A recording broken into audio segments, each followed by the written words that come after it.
Yeah, we'll get this posted up to YouTube since sadly Jason is not here to do it himself. So that'll be going up, I guess, in a little while.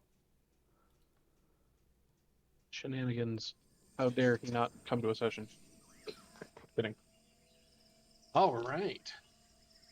Let's see. What are we doing tonight? We are playing D&D.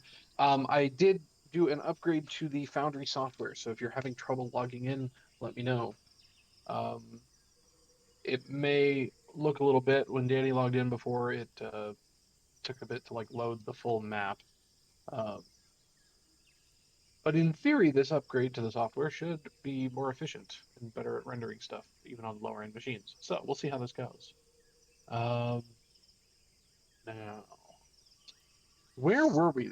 We were trapezing through the jungle.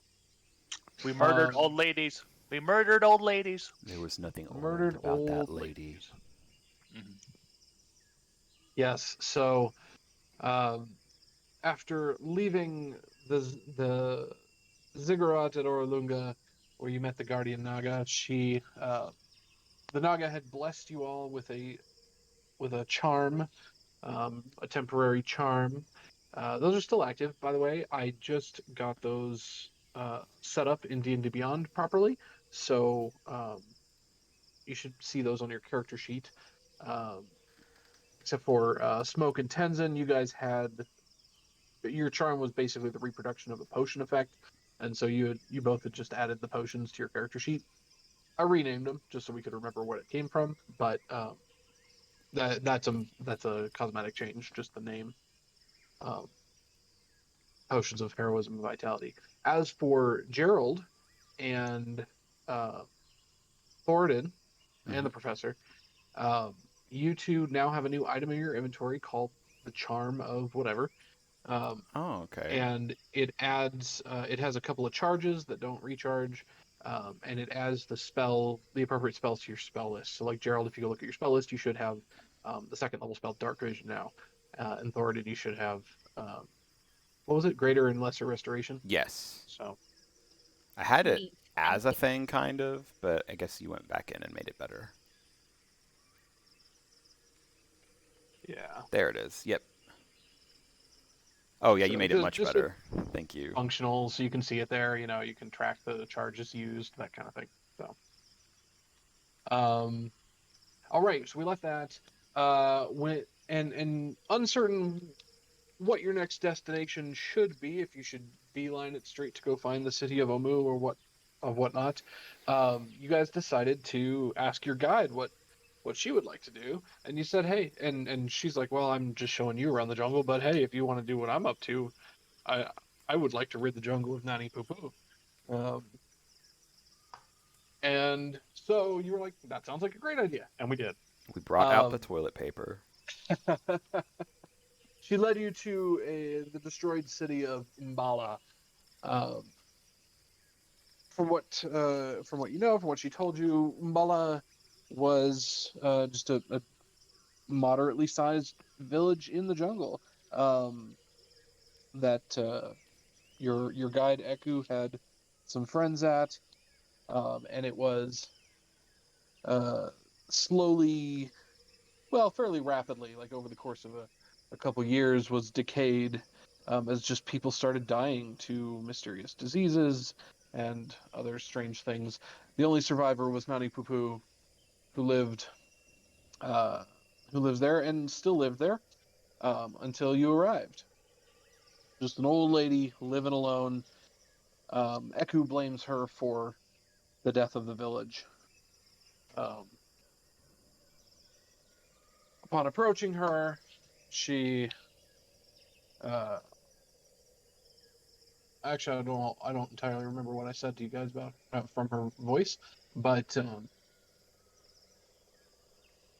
you asked a couple odd questions. She kind of confirmed some of that the town had been slowly wiped away. You saw her not conversing, but um, receiving food from strange flying monkey creatures that fluttered off into the forest again. Uh, and she invited you in to eat. And the professor took a shot, and Smoke took a shot. and hell broke loose. And it seems some of Eku's suspicions about this lady were at least partially correct, as the woman promptly turned invisible, and a large flesh golem emerged from her back from the garden in her backyard. Flesh baked golem. Right. And with that, you chased her around the yard a little bit before she was finally put down. The strange flesh golem took a little bit of extra work. Tenzin just kind of jumped on its back and hauled it to the ground while you stabbed away. And that was where we ended the night. She took the last hit, and it was 8:30, and we called it. So that is where we're picking up.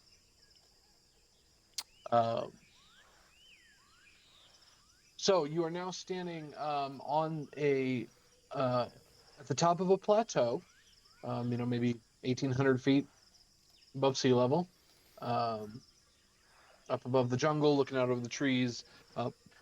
Big rocky terrain up here.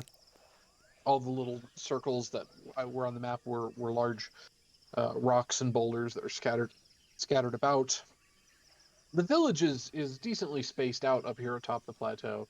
From the path that you guys had walked to get up here, it still took you about a half-mile trek across the top of the plateau to reach her, to reach where her hut was. Along that way, you were passing through the ruins of the village. There was lots of little broken huts and things like that. A lot of the wood has long since rotted away, or blown away in a storm or whatnot. But there was tumbled rocks and brick and things like that. There had also been tons of skulls and other bones scattered around, big piles, especially at the top of the pathway that led up. And yeah, there was a patch of, large patches of dirt that had been artificially brought up top here, like her garden in the backyard. Had a bunch of artificially patched dirt so she could grow little herbs and crops and things like that. A couple of you had gone inside her hut in the heat of the fight, trying to chase and find where she had disappeared to. But I don't think we've really looked around at anything like that. So, what are we feeling? Who wants to kick us off? What do you guys do? I want to search our pockets. I think Thornton would, now knowing kind of like what had happened and whatnot, he's going to go and try to like more or less gather all the skulls of her victims and try to give them a proper burial.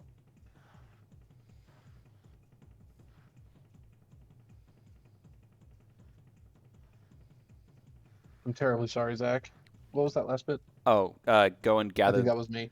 Gather the skulls of her victims and give them a proper burial. There are a lot. Well, there were like hundreds that you saw as you were approaching up. And it's mostly rock up here. Then you know what? I would say, well, if I had the right spells, which I don't, then I don't have ceremony still, I believe, in my spells prepared right now. So I'm gonna just go ahead then and do like just more or less a prayer.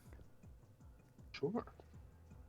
Unless I have something. No, I don't. Okay. And then I would like to also go back into her hut and use my divine sense to detect good and evil and see if there are any like spell components or spell scrolls that she has in her hut that would be of use to us.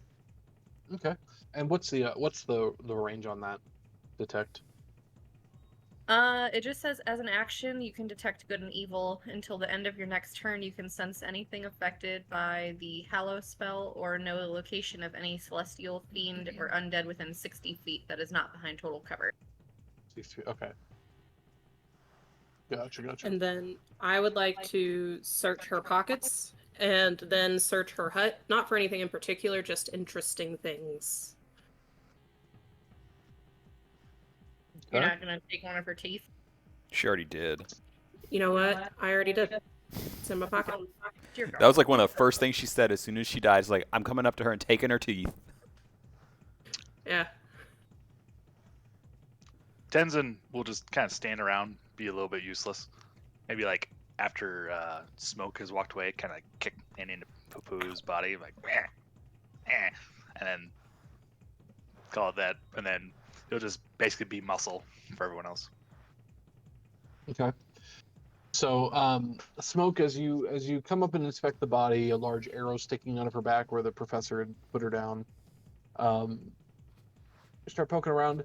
Mostly what she's wearing is kind of loose cloths and things like that, but you can see some of the odd paint that she was wearing, kind of that weird skull visage.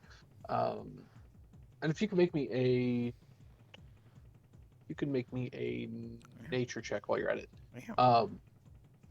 But digging through her pockets and things like that, mostly you're finding little herb components. She's got some bone jewelry that she was wearing, like a large neck piece that has little sharpened bones all splayed around it. She's got little pouches filled with various medicinal herbs. Well, medicinal could be medicine, could be poison, could be, their general usage for manipulating the body and things like that. You also see some that are more used in rituals and things like that. They're the smelly flowers for incense purposes and things like that. She seems ridiculously old, like way older than anyone has any right to be. Just her skin is all completely shriveled, giant ears that seem disproportionate. The whole works, big globby nose, real shrunk down, all the veins showing on her backs of her hands and her arms. Bleeding, of course, now. I take all of her bone jewelry and then I go up to okay. Yeah, and then I give all of the herbs to Thornton. Oh, okay. Thornton? Mm-hmm. Yeah, I'll take the herbs. Maybe be able to use that at some point for something. I don't know what, but.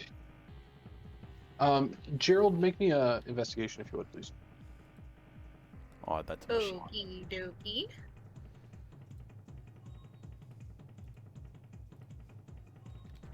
dokie.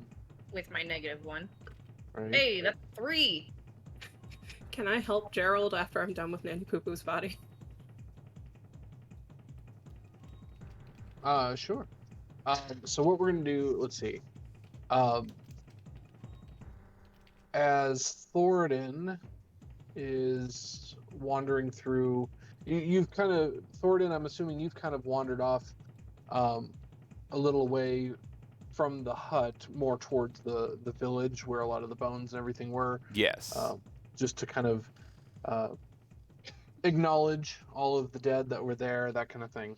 Absolutely. And tell you what, the professor will come with you. He's gonna wander past. I don't know which direction Tenzin wants to go. If you're gonna wander in the village with them, or stick with Gerald and Smoke as they check out the hut. Probably Gerald and Smoke. Gerald and Smoke, cool. Thornton, if you could make me a perception check. Oh, I can do that. Let's see. Perception. Let's go. Hey, look at that. Gerald. Not bad. Gerald rolled as well. Sorry, I'm asking for some calls ahead of time so I can meter this out here. Okay. Gerald rolled the 3. Yeah, Gerald, if you want to roll one more time for advantage from Smoke helping. Okay.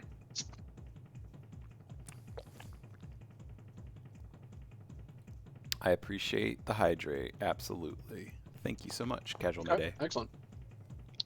Roll twice, but I'll Welcome take to the D&D 17. stream. First roll, excellent. You can roll a 0. That's incredible. I love it.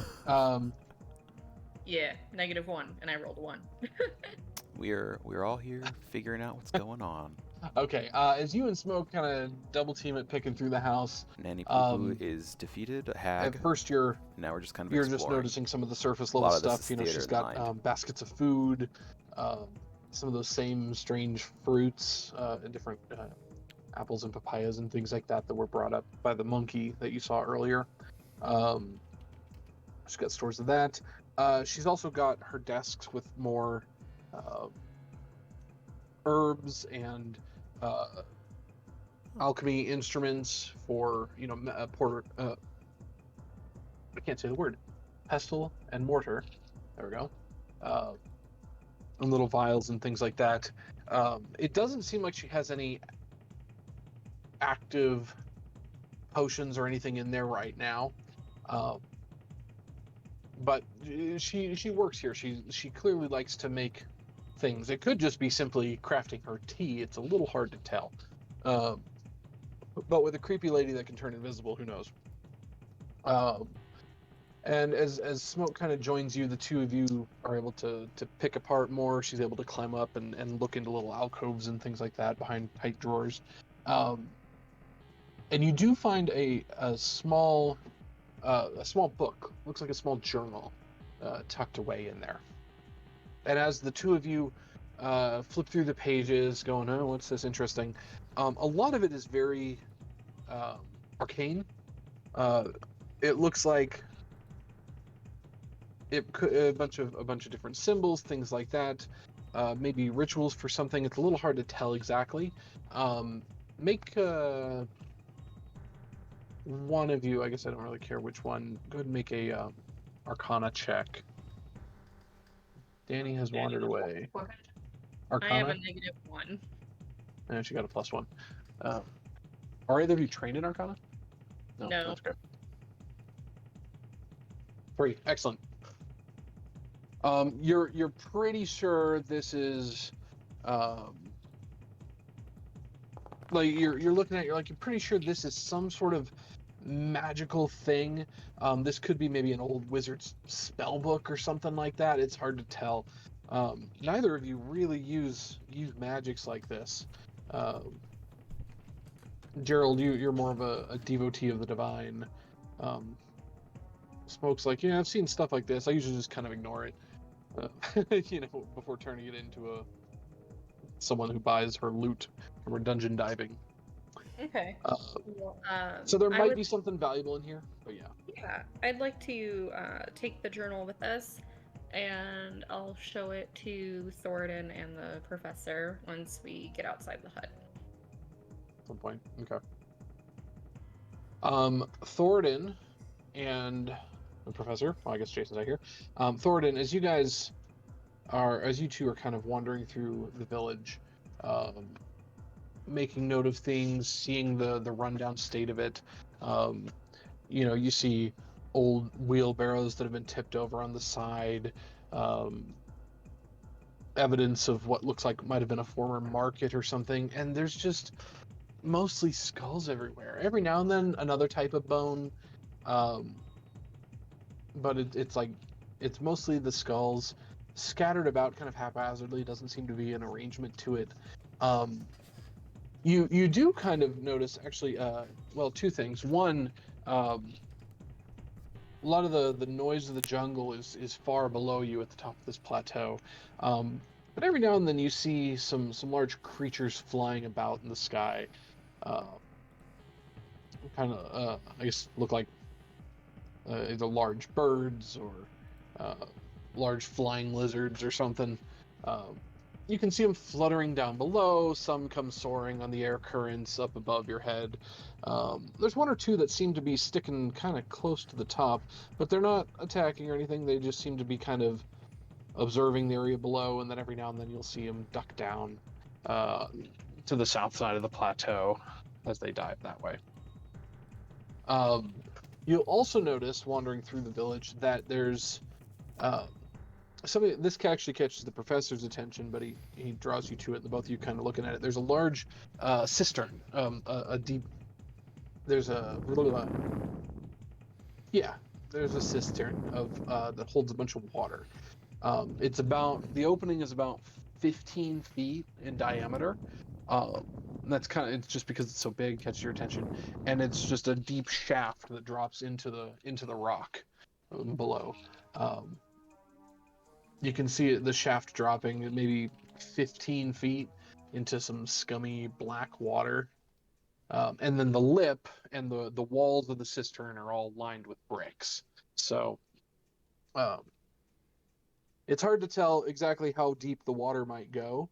It's kind of like just imagine a well, except the well is 15 feet in diameter.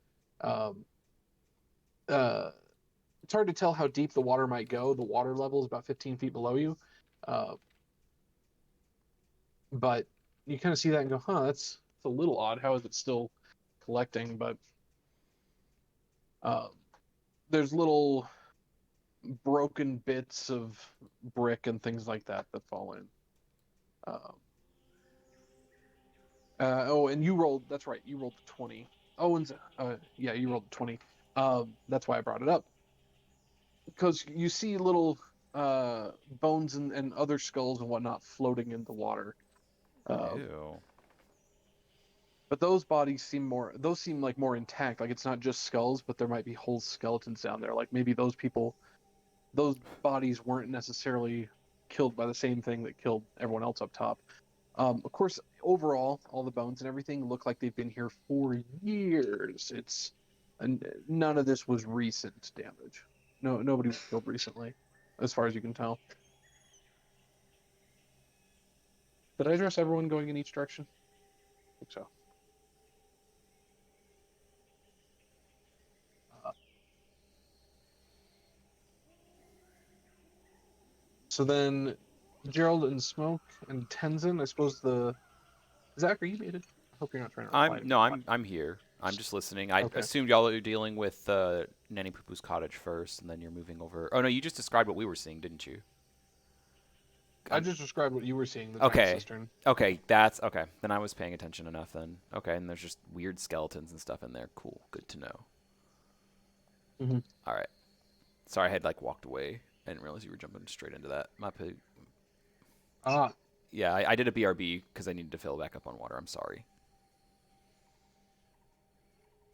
oh, I thought I didn't start that till you go back. I'm sorry. Oh, Okay. you maybe you, I don't know. I'm dumb right now. I'm sorry. Okay. Um,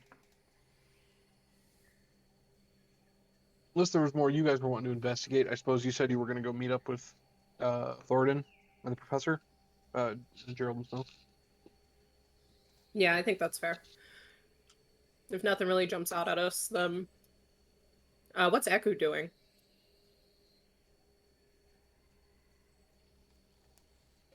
Of course, you ask as soon as I take a bite. No, that's a good point. As Nanny Poo Poo falls, Eku,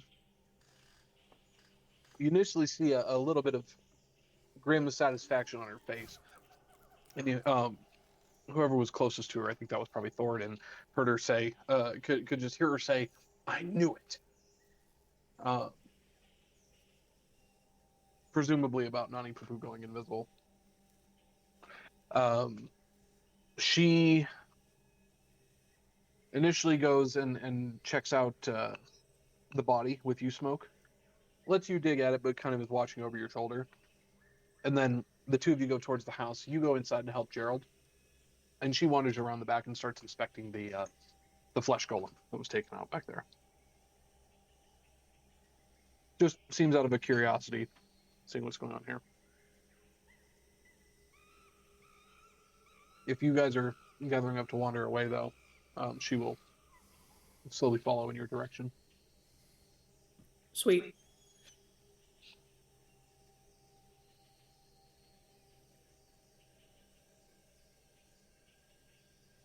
Okay, well, without much issue, Gerald, you are able to find the professor and Thoradin in town. Cool. So I'll walk up to them and be like, hey, I don't know if you guys are more trained in the arcane magics than I am, but I found Smoke and I found this journal inside and it's not really much good to me, but maybe you guys can get something more out of it. Oh, the arcane. That's a bit out of my experience. I deal more with religion. Perhaps the professor, but I don't think he's versed in the arcane as well. Maybe though, I could be surprised. AK, I have no. I'm definitely not trained in Arcana, Yeah. and I don't know if Jason is or not. Mhm. I have a -1 if you want to know how well trained I'm at. Me too. So Gerald will just shrug and put the journal back in his sack. This would have been a job for Yeah, the professor Alithia. tells you. Or not Alithia. Yeah, professor tells Liara. Yeah. Yeah. Professor tells you he a lot of his specialty lies in nature. And things that occur in the world. The arcane isn't necessarily his specialty either, though he does know somewhat of it. In short, the professor's not trained in Arcana either, but he's got a +1. Nice. Okay. Perhaps someone could tell you more about this journal. Yeah. Maybe we just need to find Liara and her new hot jungle boyfriend that she met. Maybe think that's Tenzin it. knows. Hold it up to Tenzin. Can you read this? It's like he can, but he can't say anything about it. Right. Tenzin knows the secrets to the universe. He just refuses to tell anyone. This is He's canon like the now. Grinch. I like it. Right. He's like the Grinch, it's on his agenda. Solve world hunger, tell no one.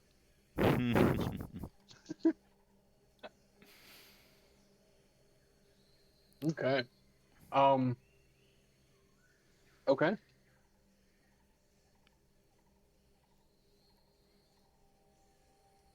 So what are all of you thinking of doing now?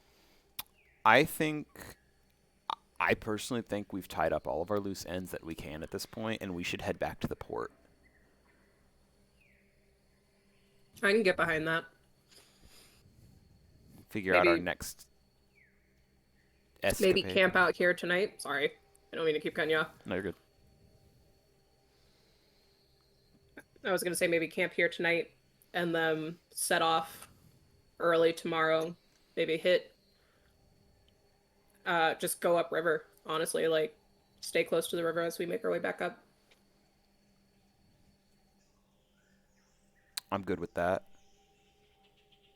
Honestly, probably I'm looking at the map, if we kind of like stay to the edge of the jungle, I'm assuming that we might actually have a little bit of faster travel just because we're not fighting and we don't have a chance of getting lost since, we're not in a huge forest. But I have no idea.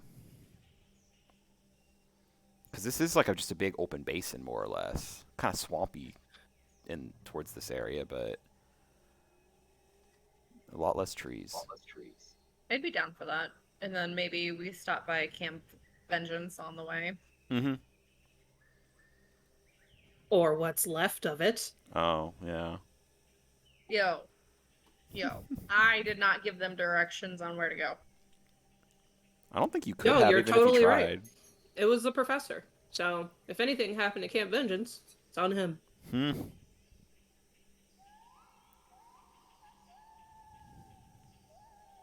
Do we have any other leads at this point?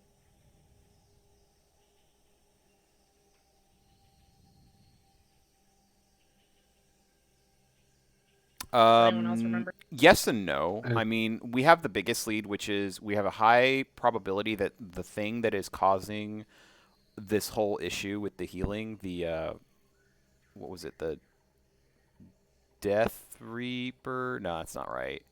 The Deathmonger? Yeah. I think, or something like that, is somewhere between the Soulmonger. Soulmonger, there we go. Is somewhere between the Peaks of Flame and Valley of Lost Honor. Now, while we could potentially scope it out, I don't think we should go straight there. That sounds like a bad idea if it is in fact where all of that stuff is happening. I can imagine that if it's being ran by a necromancer guy who's been here for quite a while, he's a pretty powerful thing. Or not just a necromancer, a lich. So that's what we know about that. I can agree with that. Outside of that, I mean, that's our big lead right now. So we have that information. Now, to be clear, I don't think there's been any mention of any specific lich or anything like that. Well, I thought that's You what guys, what's the there were snake hints lady, that, right? the Naga. It seems like whatever the Soulmonger is doing is similar to a lich's magic and what they do with their phylacteries, but it's unclear where this Soulmonger came from, who might have created it for what purpose. It's unclear if there's actually a lich involved. There's something using basically lich magic. This is what we know so far. Just making that clear. I didn't want you guys to rule out or get yourself trapped into a single line of thought.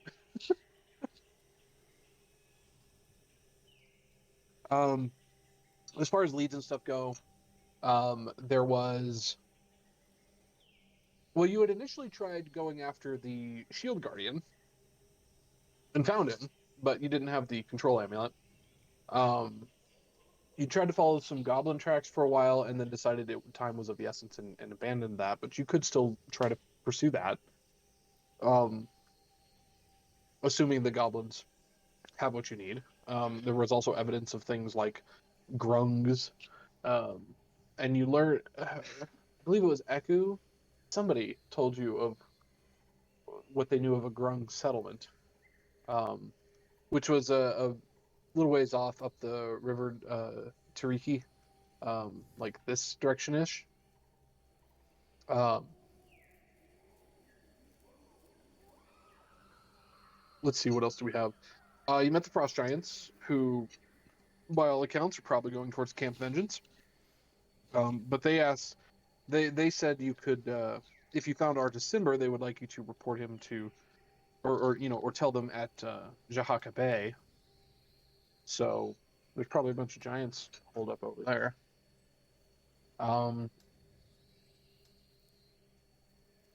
You could go back to Port Nianzaru if you think you need more bug repellent or something, or you want to talk to somebody there, or try to buy something, or have something analyzed, or whatever.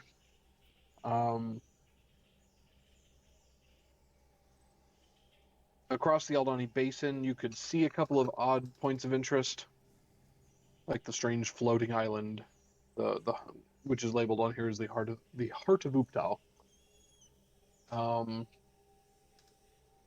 Let's see, what else did we have? Oh, you learned of a Yuan-Ti warlord or leader or something named Rasensi. The Guardian Naga told you that he was originally from the city of Mesro, which is actually labeled on your map and wasn't even obscured. That's over here, the city of Mesro.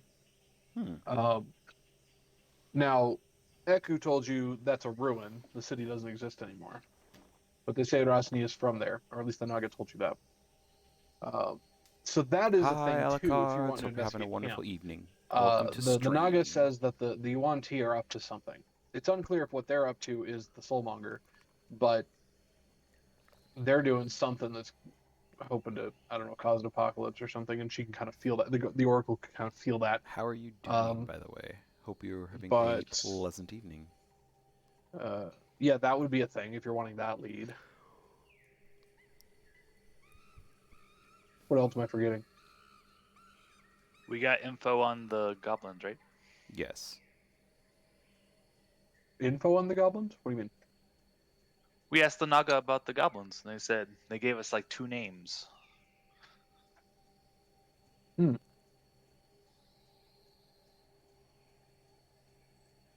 I think for now, it would be good to go upriver, hit Camp Vengeance on the way, but go to Port Nianzaru, maybe drop the book off with someone who's more studied in the arcane and restock up, and then maybe go see if we can find the control amulet for the Shield Guardian. Mm-hmm. I'm done with that. I think that's a good idea. Let's do it. I'm vested with that. I'm game. Nap time. Hooray. We all just taking a long rest now? Or is there anything that happens? Da-na-na-na. Let's see what we got here. So that sounds like a decent plan. Camp here for the night and make your way back towards Vengeance and Nianzaru, and then reset out from Nianzaru. Okay.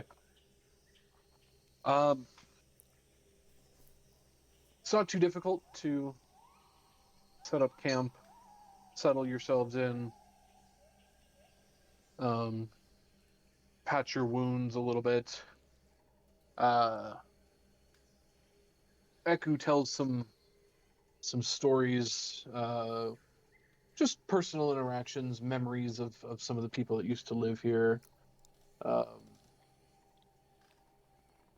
When she would come by, she hasn't been here in quite a long time. And you're able to rest and refresh. And oh my god, my foot is cold. That is his nose on my foot. Okay. Sorry, dog.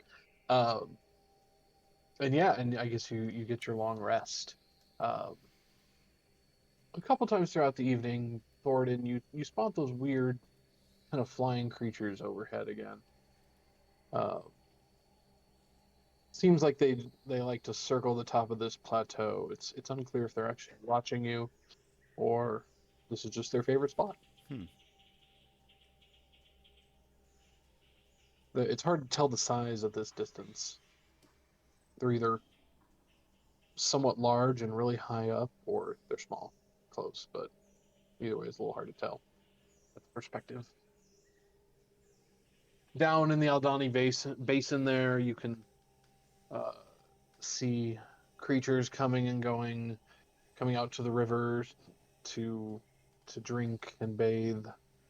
Little roving herds of Triceratops and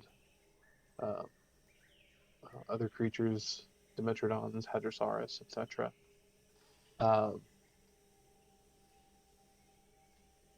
And yes, the evening seems to go without incident. So cool, long rest. Nice. In the morning, without too much difficulty, you're able to make your way back down the sides of the back down the side of the plateau.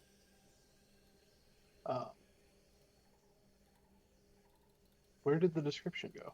I lost it. I've lost my notes. Oh, because I have that tab open twice. That's what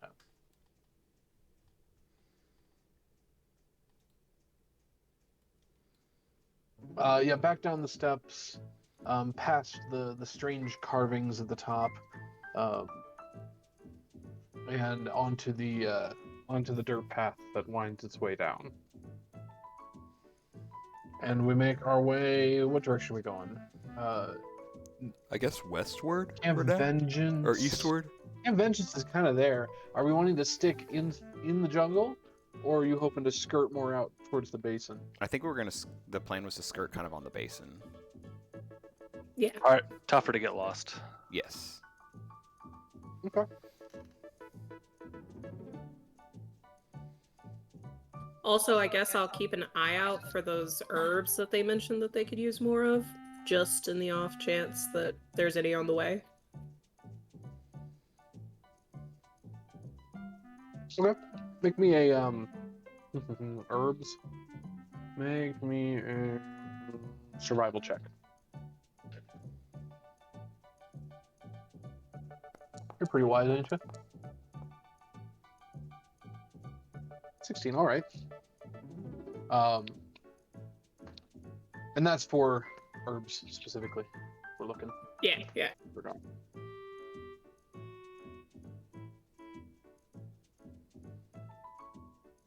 This is a secret roll. Yar. Okay.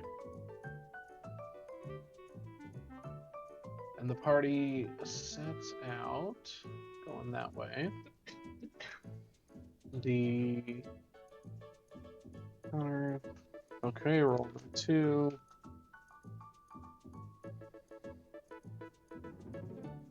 You'll have to let me know if anything's odd with D&D Beyond, because I don't know.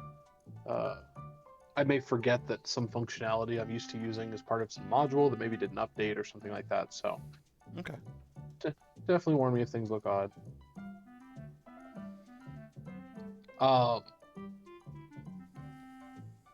And it was evening and it was morning.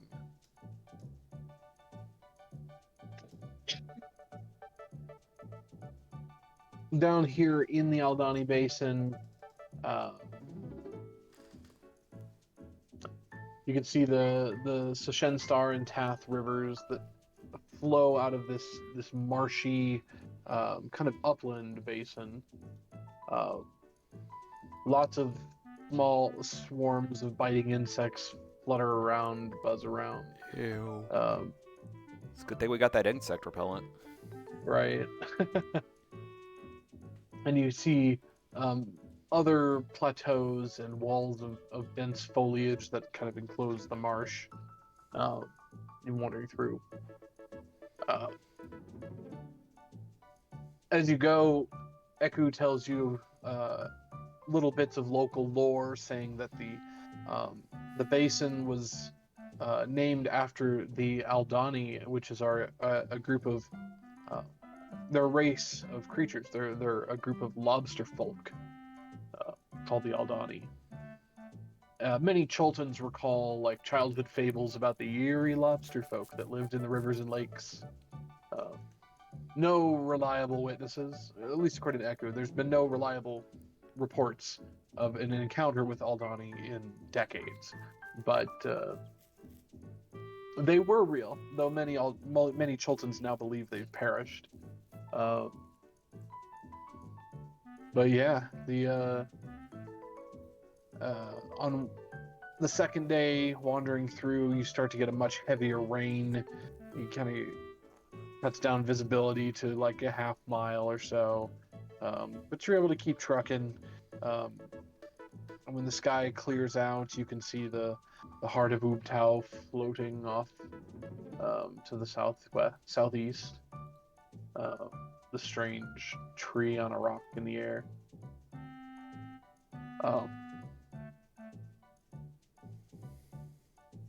And you make your way I'm gonna copy Jason's little trail markers. Is it the drawing tool? I think it is.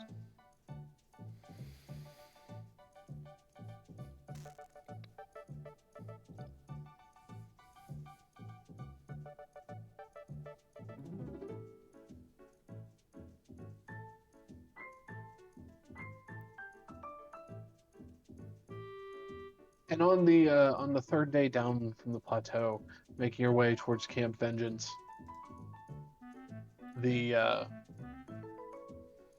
you stop by a small creek that's pouring out to fill your water flasks and things like that. Smoke, of course, keeping an eye out, trying to find any of her herbs, watching for any strange creatures that might try to come out at you. And down at this river, you see a series of stepping waterfalls that end in a large natural well. I think you would call those like a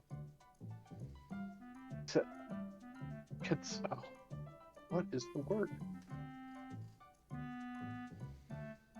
I will find it because it will annoy me.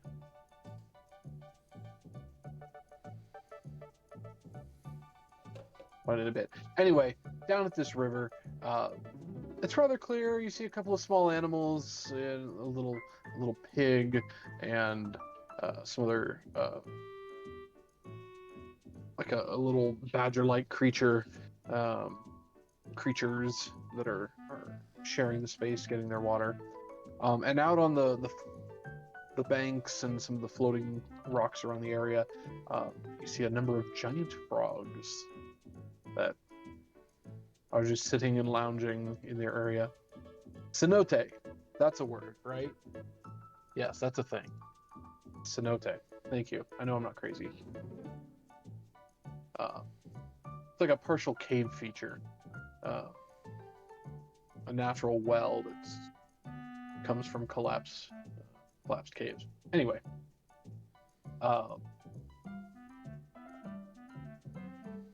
and looking into this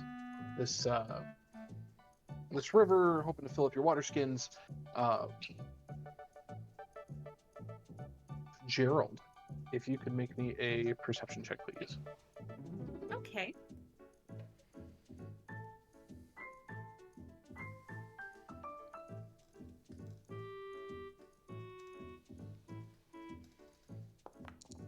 Oh. Nice. Beautiful. Still got a 19, but I'm so proud of you. Listen, it was a nat 20, but It's because literally- my might have won. Literally, it's the best that Gerald can do.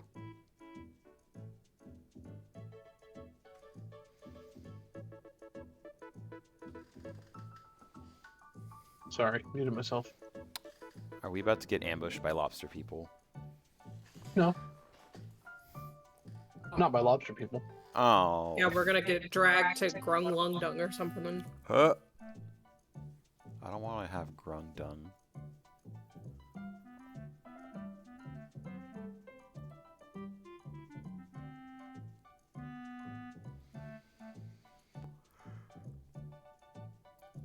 I'm judging by the silence Wow, that I can't Nathan is find the setting creature. something up. Uh-oh. Well, I'm muting myself when Danny speaks so we don't echo. Trying to find where this creature is called. Where is it? There it is. Thank you. Gerald, as you're kind of keeping watch while others are filling their stuff, you see some rather thick, twisting vines up in the nearby trees. And they move just a little too quick to be the wind. And so you see them slowly curling around. You watch in closer.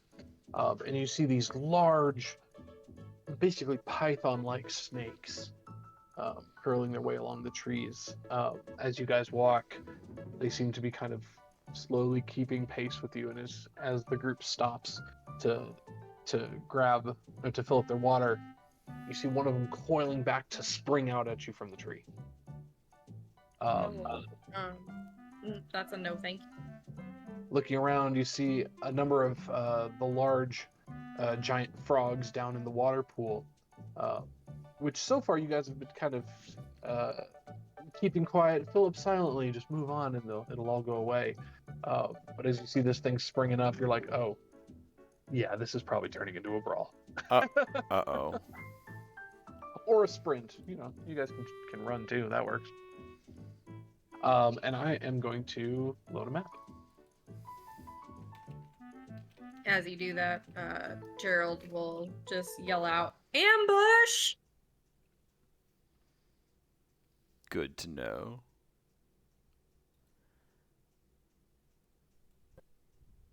And I'll point in the Ooh. direction of the snake. Black and white. For a split second, I thought this whole mound right here was one of the monsters. I was like, oh, dear Lord. There we go. Ooh, look how fancy. I know, this is a nice map.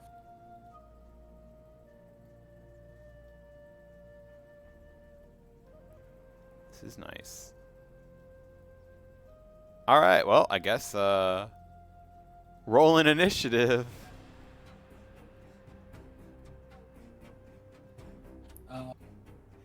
Well, No, Thornton! You are scared. I wasn't expecting an ambush when Gerald screamed ambush. Thornton does not like snakes.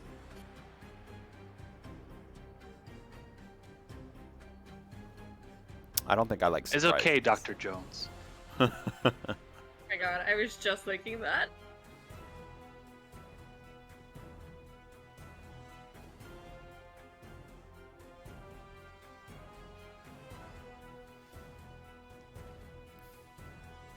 Oh, there's so many frogs.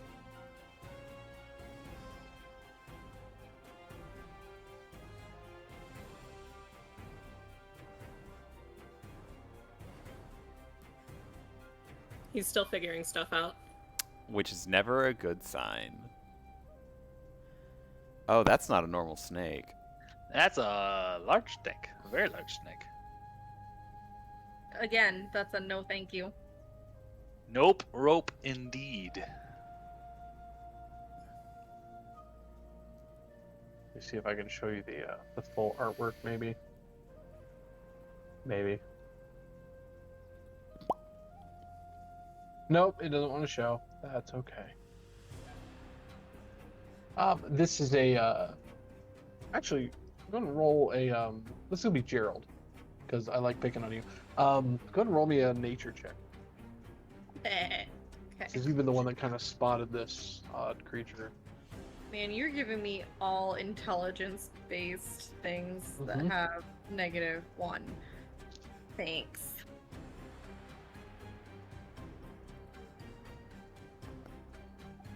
I Yeah. don't know. It's a dragon. I love that. Thank you.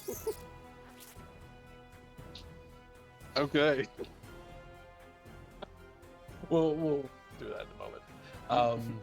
Yes, this large coiling snake thing.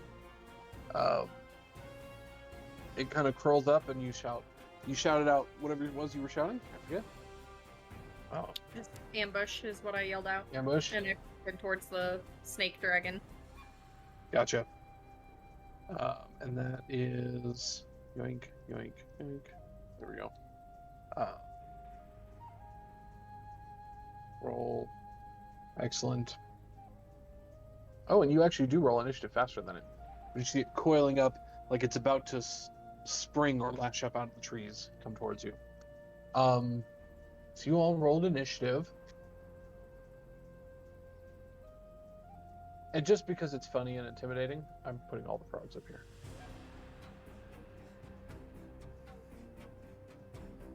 But Gerald, I believe you're the first to react. I'm the last. You get your whole turn. What would you like to do? Let's see. Figure out how to sit Last so my again. child does not smash my keyboard. She just wants to roll dice for you. Gosh. Mom. I know. Oh, where did Snaky Boy go? Is he not visible? Not to me, no. Let me click this. Then I click it again. Now he's missing. Now it's back. Phased back into existence. Is he there for Katie? Yes. I see him Okay, as well, cool. though. Excellent. Okay, so I am going to charge forward, and is he up in the trees? Or is he like slithering down the tree? He's maybe 10 feet up, and he's but he's not necessarily coming down. He's like coiling up, like he's about to jump or something. We don't like that. Okay. There's not really much I can do for range, because I don't really have any ranged things. Is he up in the trees or? Yeah, he's up in the trees. So...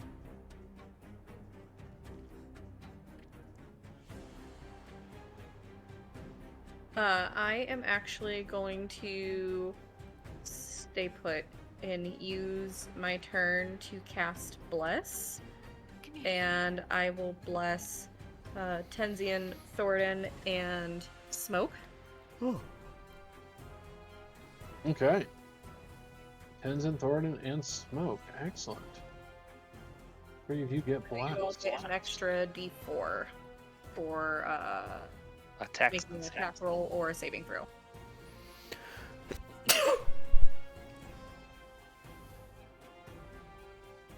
Excuse me. Thanks. You're well. Alrighty. Any Alright. movement or anything for you? For the record, this river here is shallow enough that it won't impede anyone's. You And can it won't kind of be on like splash. the terrain. Not at this point where the crossing is. If that makes sense. Okay. I think I'm gonna stay put for now, but I do have my shield out. All right. And with that, the creature springs out of the tree, it was all coiled up, and just launches itself forward. You see this, like 12-foot long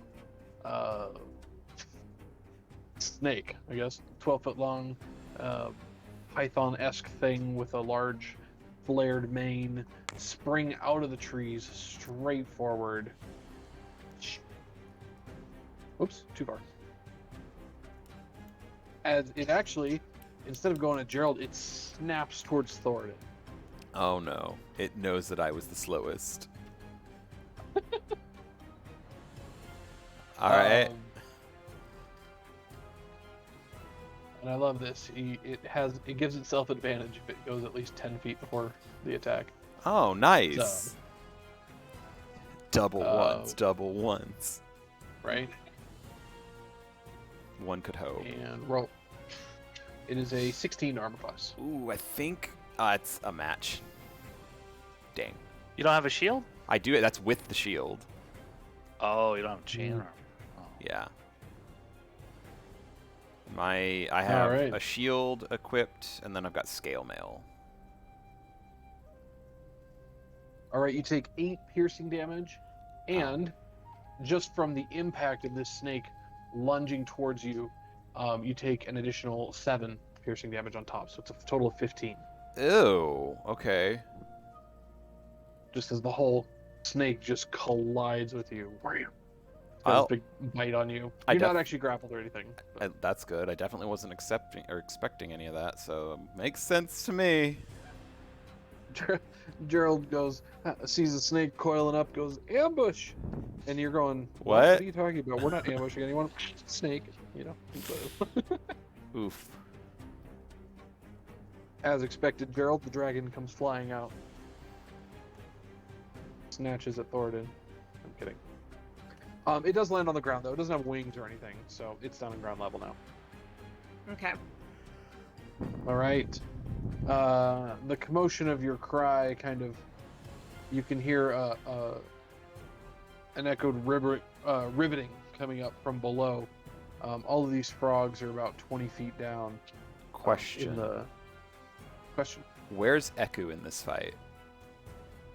Oh, And the professor. well, the professor's there. Echo should be there. That's fine. Yeah. I'm filling up her water.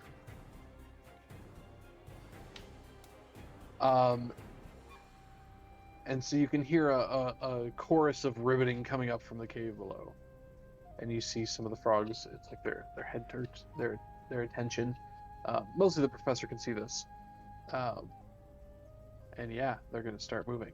For the most part, it's hard to see down there, but the professor can kind of see a couple of the frogs up top here. You guys were trying to stay out of their sight line a little bit. Smoke. Okay. I am going to bonus action steady aim. And I'm going to fire at the snake. All right.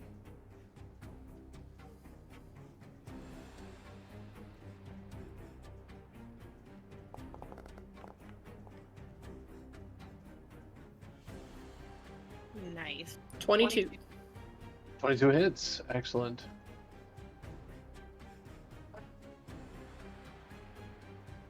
It's not letting me roll damages through Foundry? Foundry, yeah. Weird. Can you click the damage button on actual... Oh, never mind. That was the problem.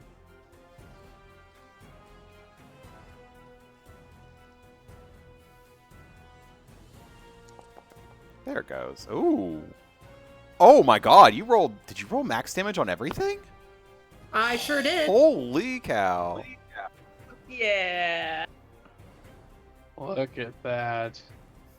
22 damage with a short bow.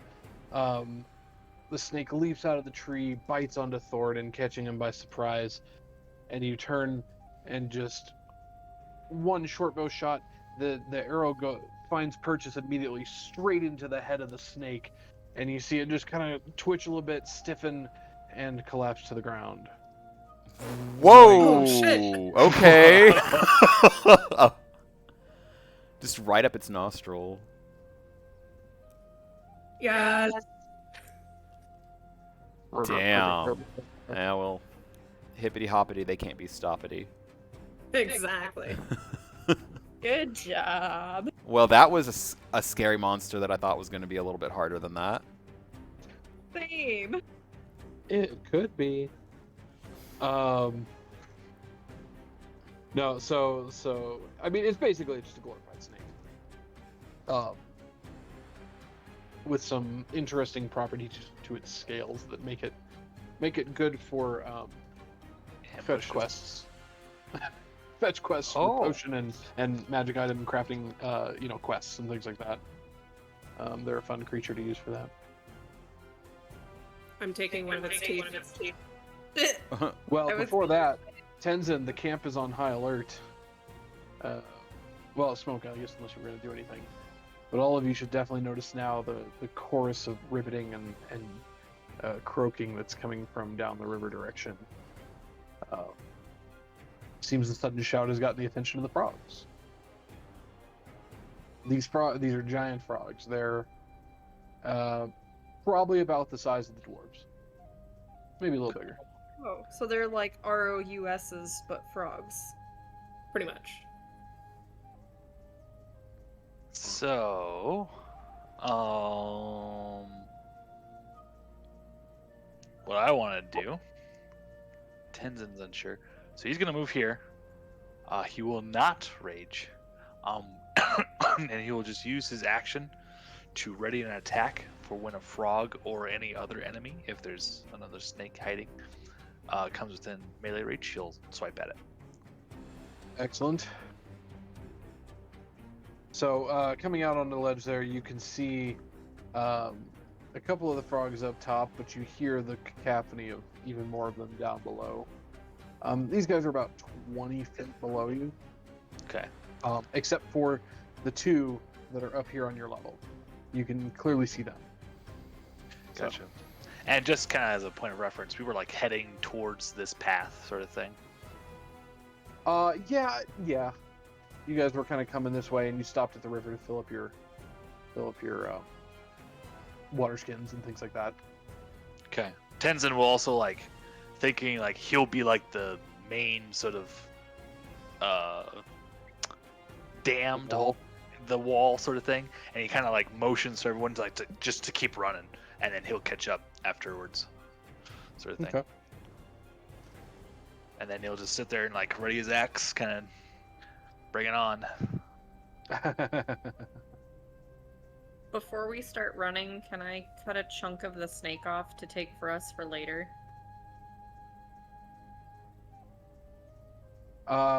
You can try. Absolutely. Food! Free food! Here, we'll do that. We'll do that in initiative order. See what happens. Should be fun. All right, and then Tenzin, you see another giant frog from down below, take a giant leap and just crunch from some rocks at the bottom of this sloped falls here, and just land onto the rock outcropping above. As they're coming. Oof. Which one's this? Meanwhile, the one he lands next to, this guy, takes a long leap in your direction. How far can he go? Yeah, it kind of waddles towards the water a little bit and then goes launch and ends up next to you. There we go. That did take both of its movements though, so it can't do anything now that it's next to you. But yeah, you can take your reaction if you like.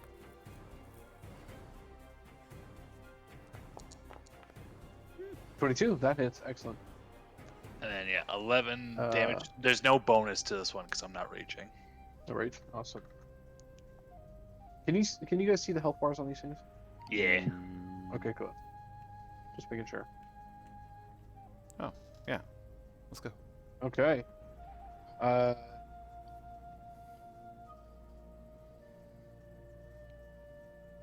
Let's see. Smoke.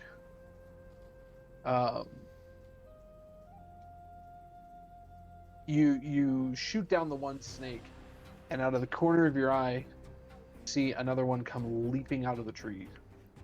Uh-oh. Ah, it's all on me. Well, it's long and thin. It really shouldn't be a square. But can I make it long and thin? Appearance, size. Yeah, if I make it instead of that, if I make it a 2x1. It'll squish Darn. the image down, I think, but... Oh, yeah, that'll work. Oh, it didn't squish the. No. Yeah, you know what? image, It's but, like, fine. Yeah, we understand. It's fine. It's fine.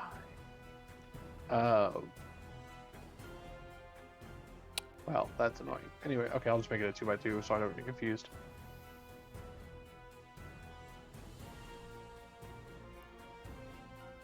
It did not move at least 10 feet before the spring, so it doesn't get advantage on this. And extra damage. But it rolls at Smoke with a 17 to AC Yes, that hits.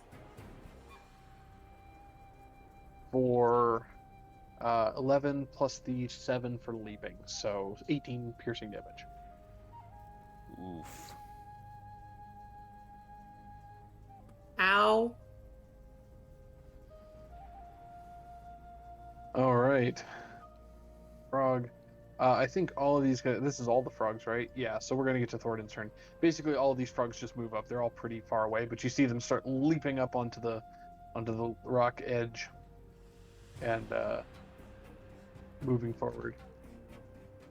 And that'll be Thoradin's turn as I move all these tokens. All right. I'm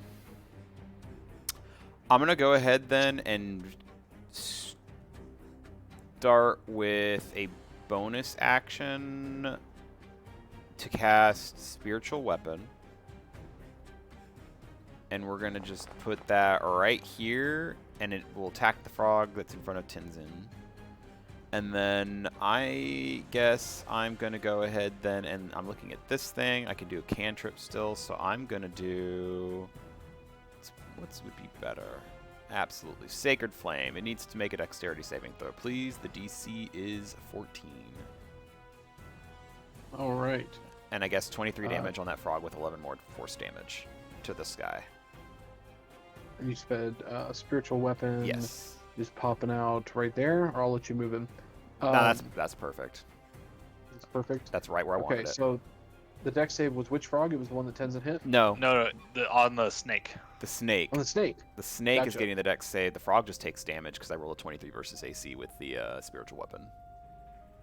Okay, that was a 9.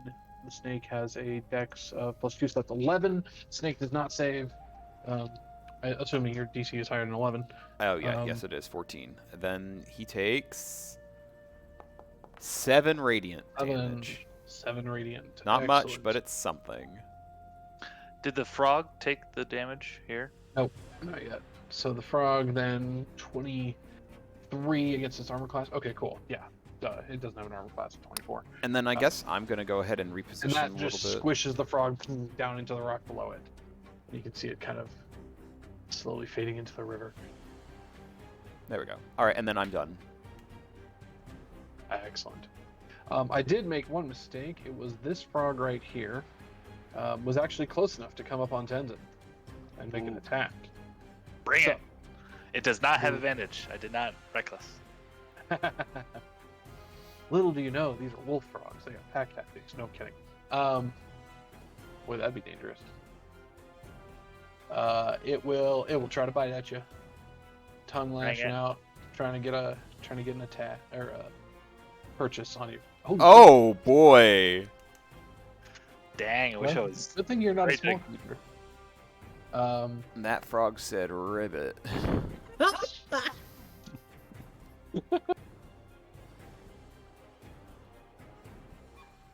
Okay. All right, you take 5 piercing damage, and you are grappled by the frog.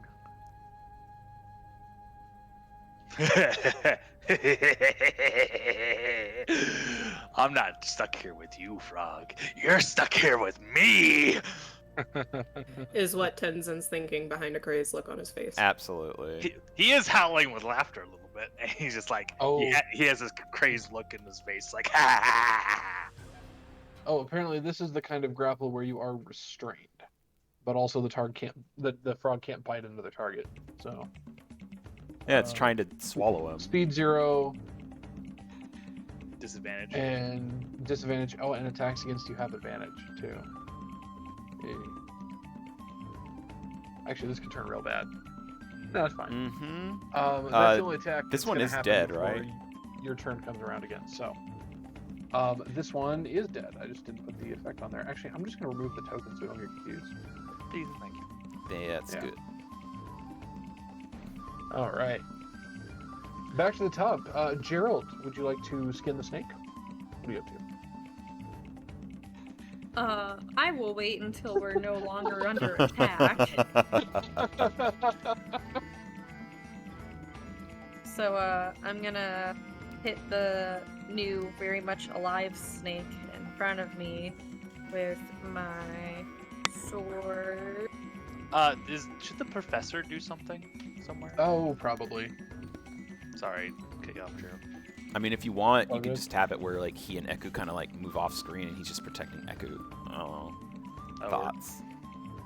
We'll stick him at the end. And we will have him. We'll have him pull out a longbow. Oh, you want him to move? Yeah. Like, Yeah, it's probably best. Cross. he and Eku take like the disengage action and like just run across sort of thing. He doesn't have to, but Echo does. Now, Echo will disengage and run across. The professor's going to run across and pull out a longbow and take a shot at one of the frogs. Why not? He'll shoot at this frog here. Longbow is yoink 11. Excellent. Actually, does that hit? That hits. Hey. oh, Frog's got no AC. 8 piercing damage on the frog. Excellent. There's any other features I should know about. When you hit a creature with an attack, you can mark it for 1 minute.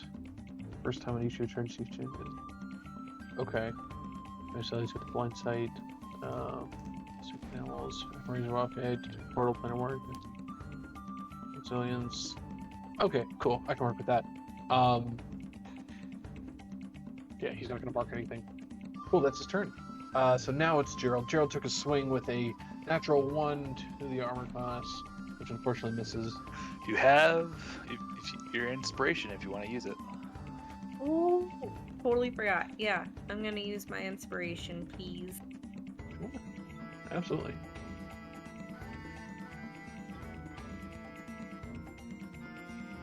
Natural 1. Oh, 23. That's better.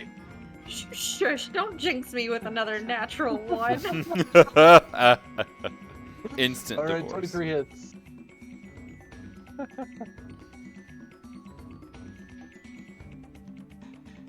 Now what is the... For whatever reason, it's not letting me roll my damage. I had to roll through beyond 20. I'll have to diagnose that then. I don't know what's going on. Actually, I'm going to click the roll damages button and see what happens. Okay. Oh, it's not doing anything. Well, that's a shame.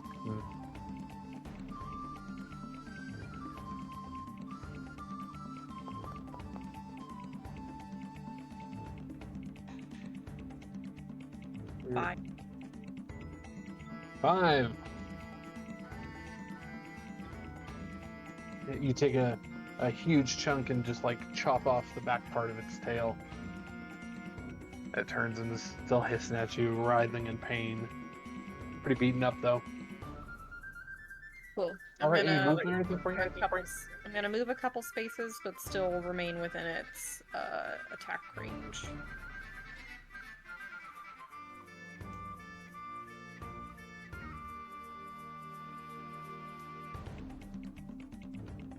That's my turn. What's your turn? Excellent. All right, this frog here.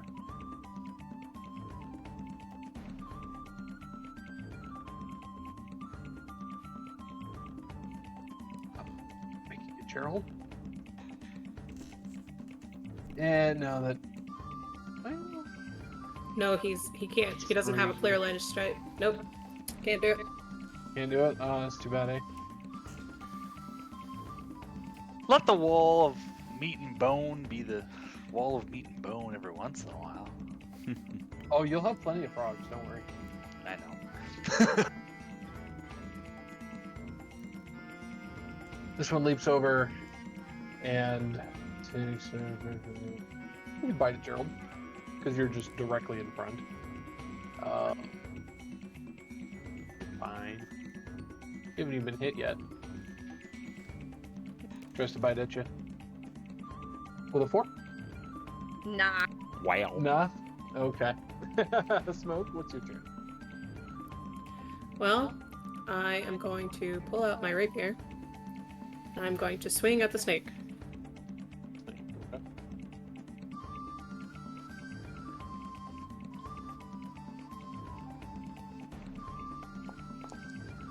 A 9 does not hit the snake. Do I get to add bless to that? You do. A D4.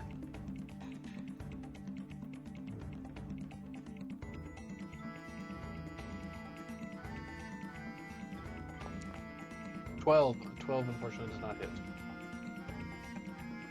Boo.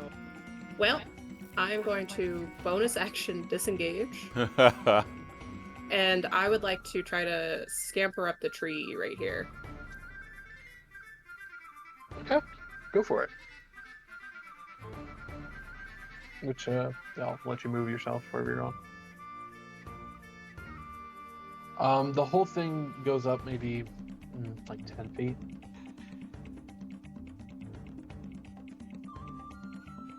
Or at least as far as like branches that'll support the weight, you know what I mean? Yeah, no, for sure. Alright. Alrighty, Tenzin. I would like to rage. Range! I think that's the appropriate time to do that. Okay. And he said, I'm restrained, so I melee or all attacks against me have advantage, right? Naturally. Yes. But your attacks also have disadvantage. So. Okay. Good. So what I'm thinking is instead I just recklessly attack because they already have advantage against me. So the downside of it is there's no downside, and I try and kill this giant frog. The only downside would be if you kill the frog, but you know, catch 22. You kind of need to kill the frog in the first place. So I don't even you need it. didn't even need it. There you go. Incredible. You were angry. So what Incredible. happens is like the frog's like holding on to his arm or something. He's just laughing and he starts getting a little wild, takes his axe off his back, and with it almost looks like a fluid motion, like he's doing a golf swing with one-handed, and he just swink cuts it in half. And then he kind of just turns and looks to the other frog, and he's just sitting there laughing like, ah, bring it. And the frog splits in half and collapses into the river, floating down river.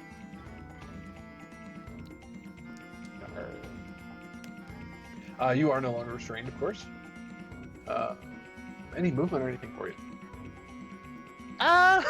No. I'll still kind of be my, like, wall of flesh, as I'll call it. Excellent. Giant frog. Which one's this? It's this one? Okay, giant frog. He can kind of waddle and swim out about this far.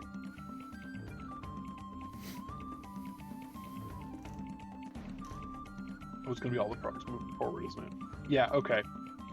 And he'll he's gonna have to double move anyway, so he can leap up that far. Do I get Joy. a reaction as he goes by? You know what? Sure, go for it. Kind of a jump, but cool. Missed it. Wait. You're like swing, and add a D4 for bless. If you will. Oh, 11 hits. Hey, so yo. 9 damage. 9 damage to the frog as it soars overhead, slice a big part of its underbelly. The snake. Oh boy. Snake. Well, smoke has wandered away. Snake. You know what? The snake's actually pretty battered up. It is going to disengage. Oh. Try to climb back up the tree.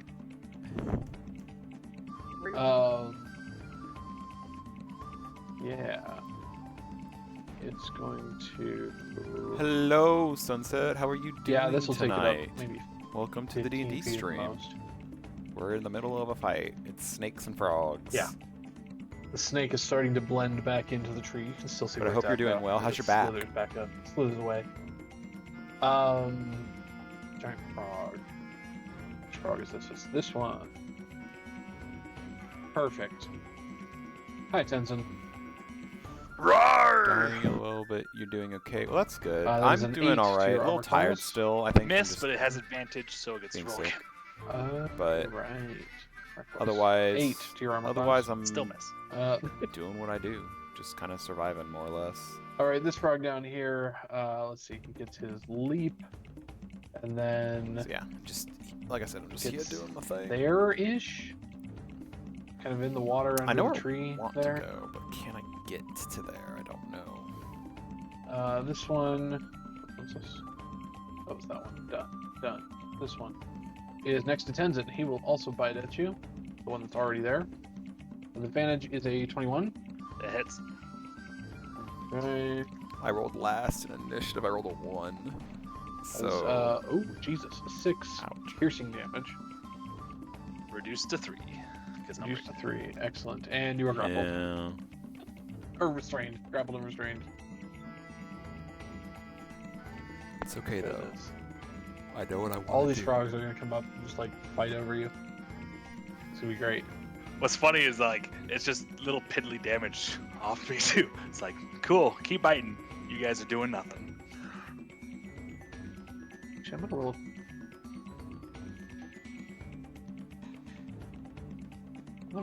It up. Nope. Okay. Fair enough.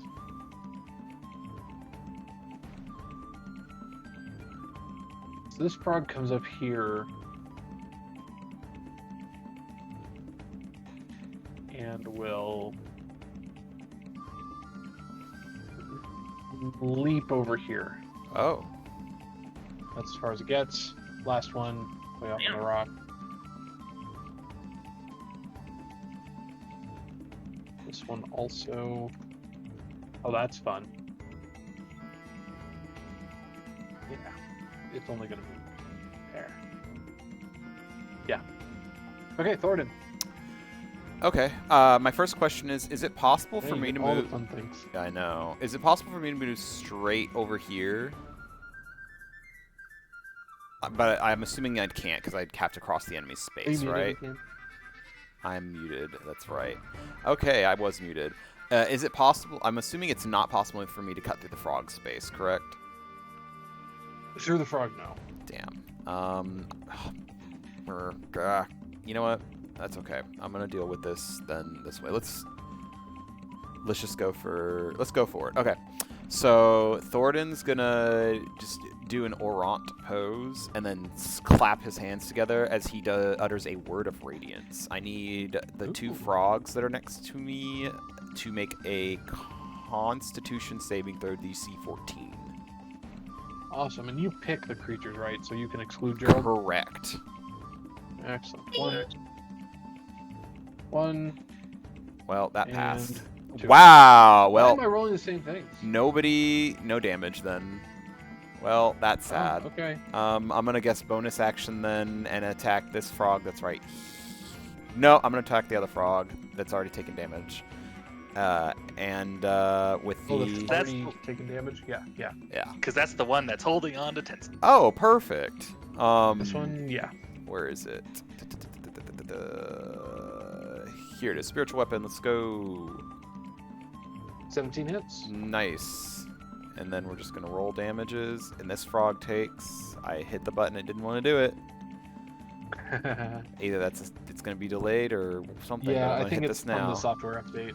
All right. Well, that's sad. 5 radiant or 5 force damage. That could have been better. Force damage. And Excellent. that's really all it can do for the moment. Although I guess I can move it just a little bit closer. And then that's my turn. I'm done. And the professor will. God, he has no spells that are worth anything. He specifically did not pick any offensive spells. I know, right? Okay, one longbow it is. He will shoot the one that's restrained. I absolutely will take some water. To do longbow. Thank you for the hits hydrate. I for definitely 6 needed damage, and that it. I was does getting that thirsty. clips the frog just enough. That it Hey, there we collapses, go. And Tenzin is no longer restrained. Excellent. Otherwise, I don't even think. I think it's the first time I've We're been just on my gonna keep going computer back and today forth with was Tenzin being restrained and not restrained. about for this That's session. all right. That's my job. Spam And he water will game. back You up a little more could, with that goo as well. but I knew better. I've seen other Gerald. streamers get spammed with it, like Izzy. Yeah. I'm not stupid. Yeah. That thing's on like a 10-minute cooldown. Let's see. Neither frog next to me have taken damage, so I am just going to attack the That one. One in front of Tenzin. Thor did. You're right. Yeah, I'm gonna hit the one that's taken damage then. Okay. With sword. That I can do. 16 hits. Excellent. She is over there taking a sleep right now, being a baby. Yeah, She's I being think a something hasn't been baby. updated with the new version, so sorry about the damage rolling. 8. That is just enough as you slice through the frog. Whoop, that was not the button, I meant this button. As you slice through the frog, it collapses. Parts of the river are starting to really turn red now as it flows from the west to the east. I'm sorry, from the east to the west. It's from the right to the left is the direction of water. As the blood starts to flow down past Tenzin now on his rock, Nice. and another frog floats down. That's my turn. All right, giant frog. It's the giant frog right next to you. That would be cute, for Let's- sure. Bring it. My God, she's Let's gonna end up rivet having Thordan. costumes for her that she's gonna hate. 6 to your armor class, Thordan. Okay. I think that's a miss. That's okay. They can't hit That me. I misses? can't hit them. It matches out. Smoke. Okay, I'm gonna bonus action steady aim, and I'm gonna fire at the snake in the tree because I remember it gets advantage if it springs out at people. Okay. It will have half cover, so like a +2 to its AC, but you have advantage from steady aim. So Won't that's matter if you excellent. crit. 25, easy. Plus, so who cares? You know. You volunteered to make this costume. Ooh, nice. And with that, That would be adorable. you see the snake I would love that. as Rebecca it's would winding hate up it. the tree. You find a moment, and one of your arrows just pins it to the tree, and you see it shudder a little bit before the back of the tail goes slack, like you've severed the spinal cord. And Yes. it's now pinned to the tree. Excellent. Alright, that's my turn, because I can't move after doing steady aim.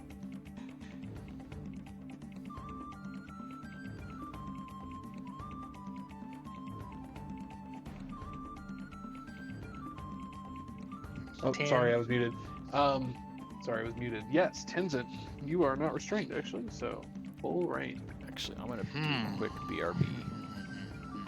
Okay, so what I'm gonna do, I'm gonna move 5 feet here so that my rage bubble hits a couple of things. Sure. And then now I'm going to attack the frog that's by the spiritual weapon. And you know what? Screw it. I'm gonna reckless just because it's fun. You do have bless, if that matters to your calculus. I like recklessly. It's fun. More dice rolls. All right, 25, easy. Yeah. And then that has an additional +2, so 14 total damage as I slice into it. 14. All right. Your blade kind of splashes some of the water as it cuts up into the frog, who rivets and looks at you hungrily. Not quite down, but bleeding out. All right. Anything else for you? No, that should be it. All right. Giant frog. Oh, it's that frog that you just split. Yeah. They got one trick. Here's the trick. They bite. 22 to AC It hits. for 5 piercing damage. Reduced to 2, whatever. And grappled, restrained, all that Yep. good stuff. That's fine. Next frog. Smoke.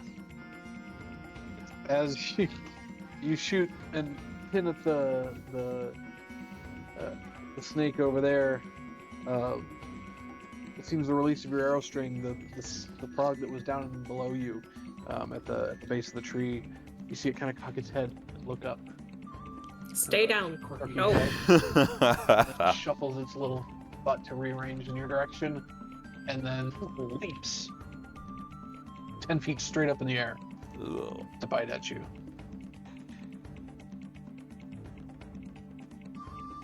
$21 to hit. Yes, that hits. For roll. For 2 piercing damage. Oh, good. You're grappled, restrained, and the frog falls back to the ground. No that- falling damage for either of you. So it does take smoke with it. All right.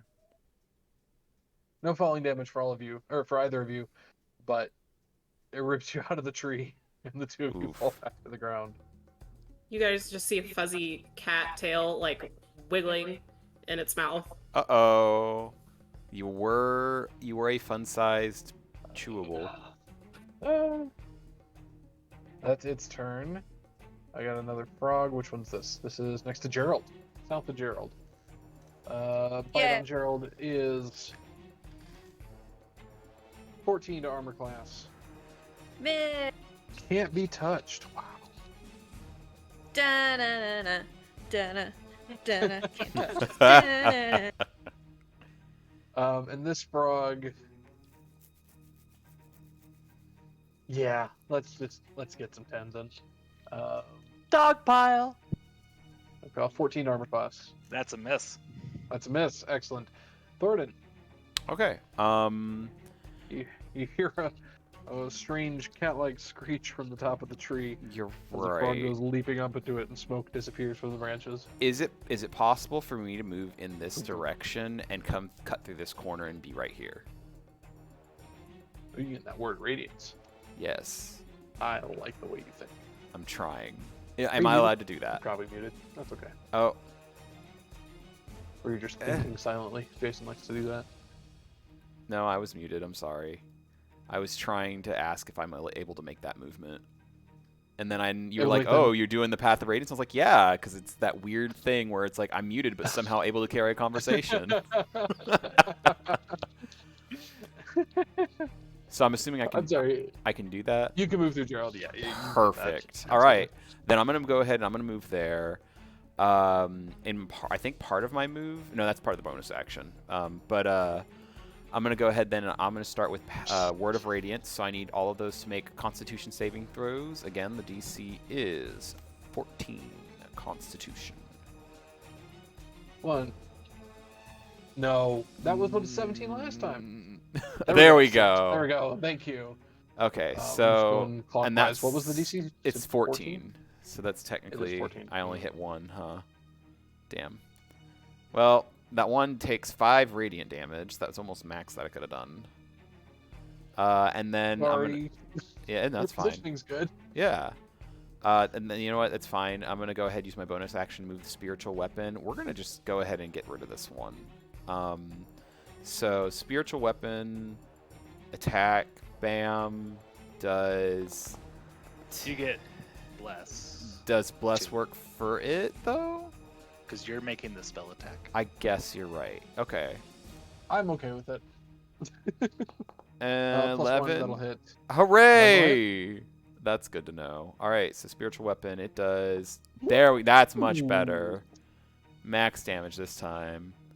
All right, and then so that was my move. That was my action. That was my bonus action. I believe I am done. All right. I can't do anything to help Smoke at the moment. He could make that shot. Yeah. Jason's always got his head on a swivel for things like this. He's gonna shoot the one that grabs Smoke. Well, 1. Excellent. Smoke feels the If arrow I whiz die- by her tail. If I die by getting swallowed by a frog, I will be very upset. Best thing ever. I Oh, mean, gosh. oh, where is it? Let's see if I can find it. Gerald. So Gerald, if you attack that one, you would have advantage. Oh, great. I attacked that one. Okay. Because you're within 5 feet, or it's within 5 feet of me. Reaching. 15. Incredible. Well, I guess you can roll the advantage, see if it crits. Get a crit. Get a crit. Get a crit. Never mind. No, but 15 does hit. All right.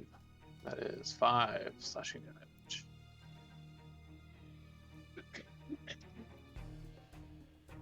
Okay. Any movement for you or anything? Nah. Giant Frog, the one you just slashed. We'll go for Gerald again. Why not?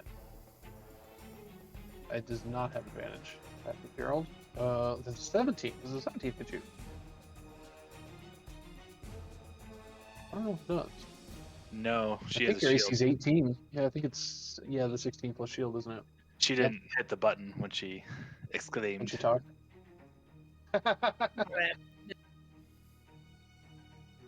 All right. That's that frog and Smoke. What would you like to do? Okay, question. Is it a strength check to get out of this?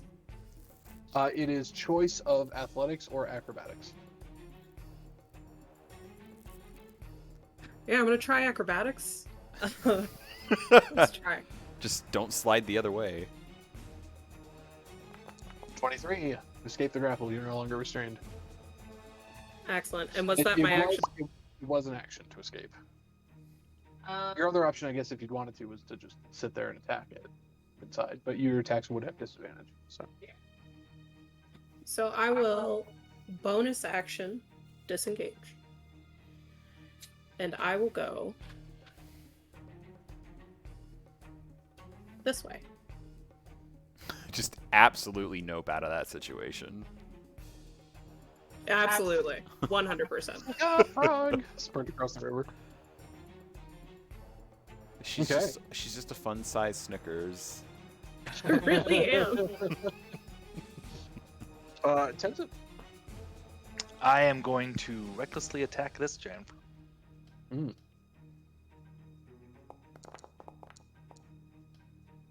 For 15 damage. Nice. That was the damage one. Hey, Yep. there we go. And then after cutting him in half, I will move in so that I give my rage aura to this one and that one. Ah. And then Tenzin's done. Tenzin's done. All right. Frog. After you.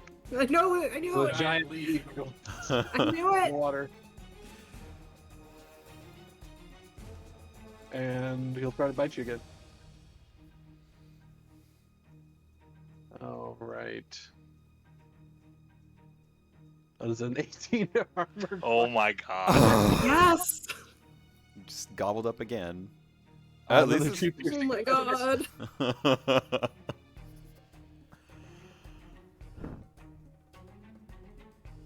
You guys just hear muffled cursing coming out of the gullet of this frog, just like. Tenzin will like kind of knock on Thornton's shield and like kind of point over his shoulder at Smoke. Be like, I'll nod. Okay.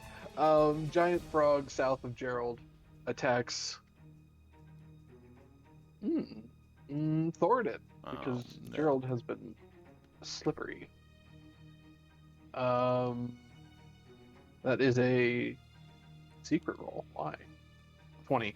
Oh, that 20 hits. armor class. Yeah, that's gonna hit. Why is it secreting all of a sudden? I am so mad. You were just fine. Stop. No. Okay, anyway, 6 piercing damage. I'm gonna roll something just to see if it'll play nice.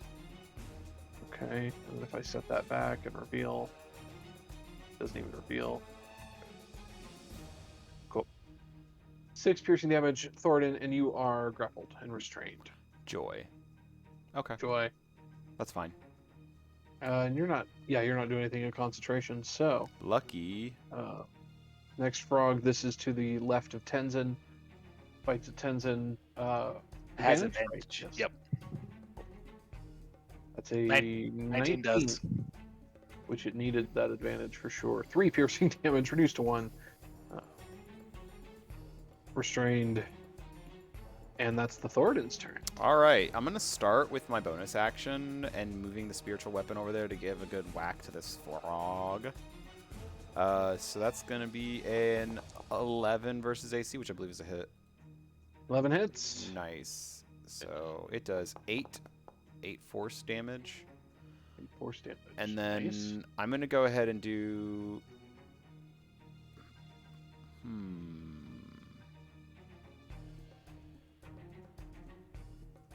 Sacred flame.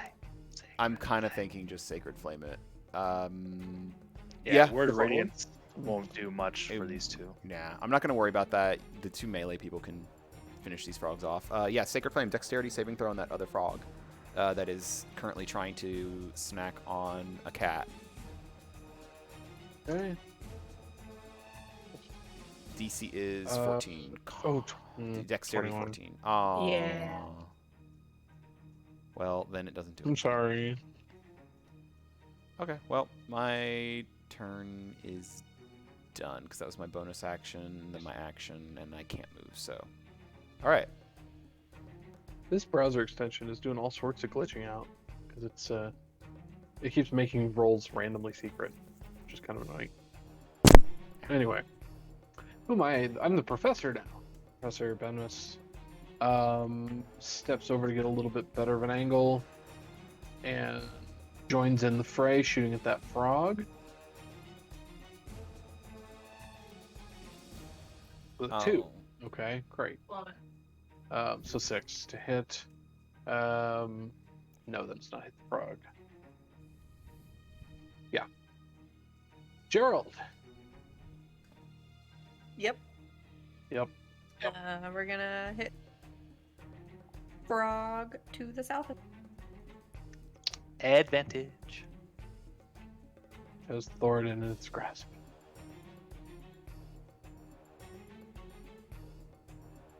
Big, slimy jaws soaking into the leather between your armors. Ew. Just like, hey! There you go. I held it There in you place go. for you. All right. Crit. Excellent. And then you rolled all the damage.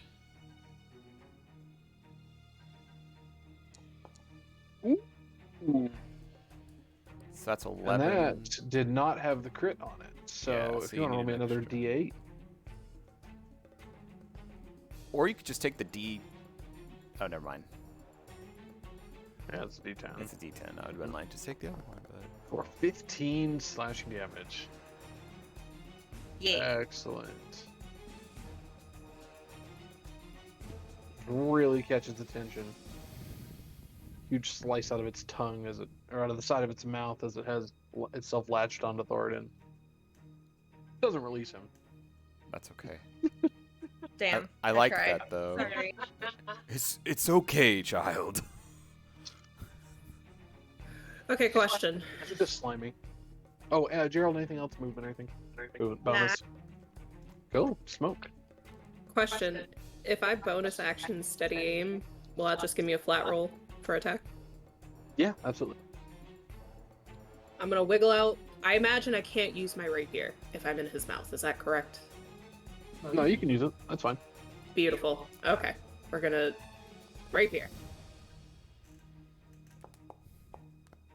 14 hits. And you don't have, unless I'm missing something, I don't think you'll have sneak attack because Yeah, no sneak. you don't have advantage, you don't have Yes. adjacent ally. Still 12. 12. Well, if he had 10 hit points, there it is.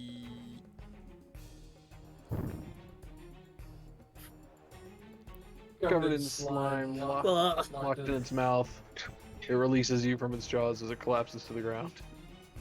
You guys just see smoke like standing in its mouth, lifting the top up, just covered in slime. Questioning life. You missed the opportunity for a one-liner. You could have been like, eat this, or something dumb like that. I am not opening my mouth while I am inside of this frog's mouth. That is disgusting. No, I'm filthy. This is terrible. Instead, we look over and see smoke like puking up a hairball. Right. All right, steady aim. You can't move. All right, Tenzin. All right. Tenzin is going to recklessly attack the one that is holding Thoradin. So try and get Thoradin free. Okay. Great, it's easy. Yep. Yeah. That's 16 damage. Done. Just bang. So yeah, he basically like the one frog. He kind of like pulls it close, like, "Hey, watch this," and like full on axe bring down, like he's chopping off the head of the other frog. It's like, "You're next, Bucko." But he's like all with his eyes. Speaking of next, you're right. He was next.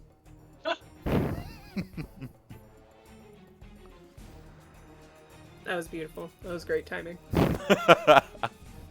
And Tenzin's just looking at him like, "Sure, you got me grappled or in restrained. You can't bite anybody else, and you're surrounded, Bucko."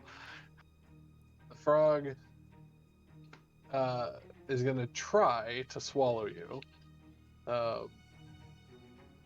With a... Damn it. Stop doing the secret roll.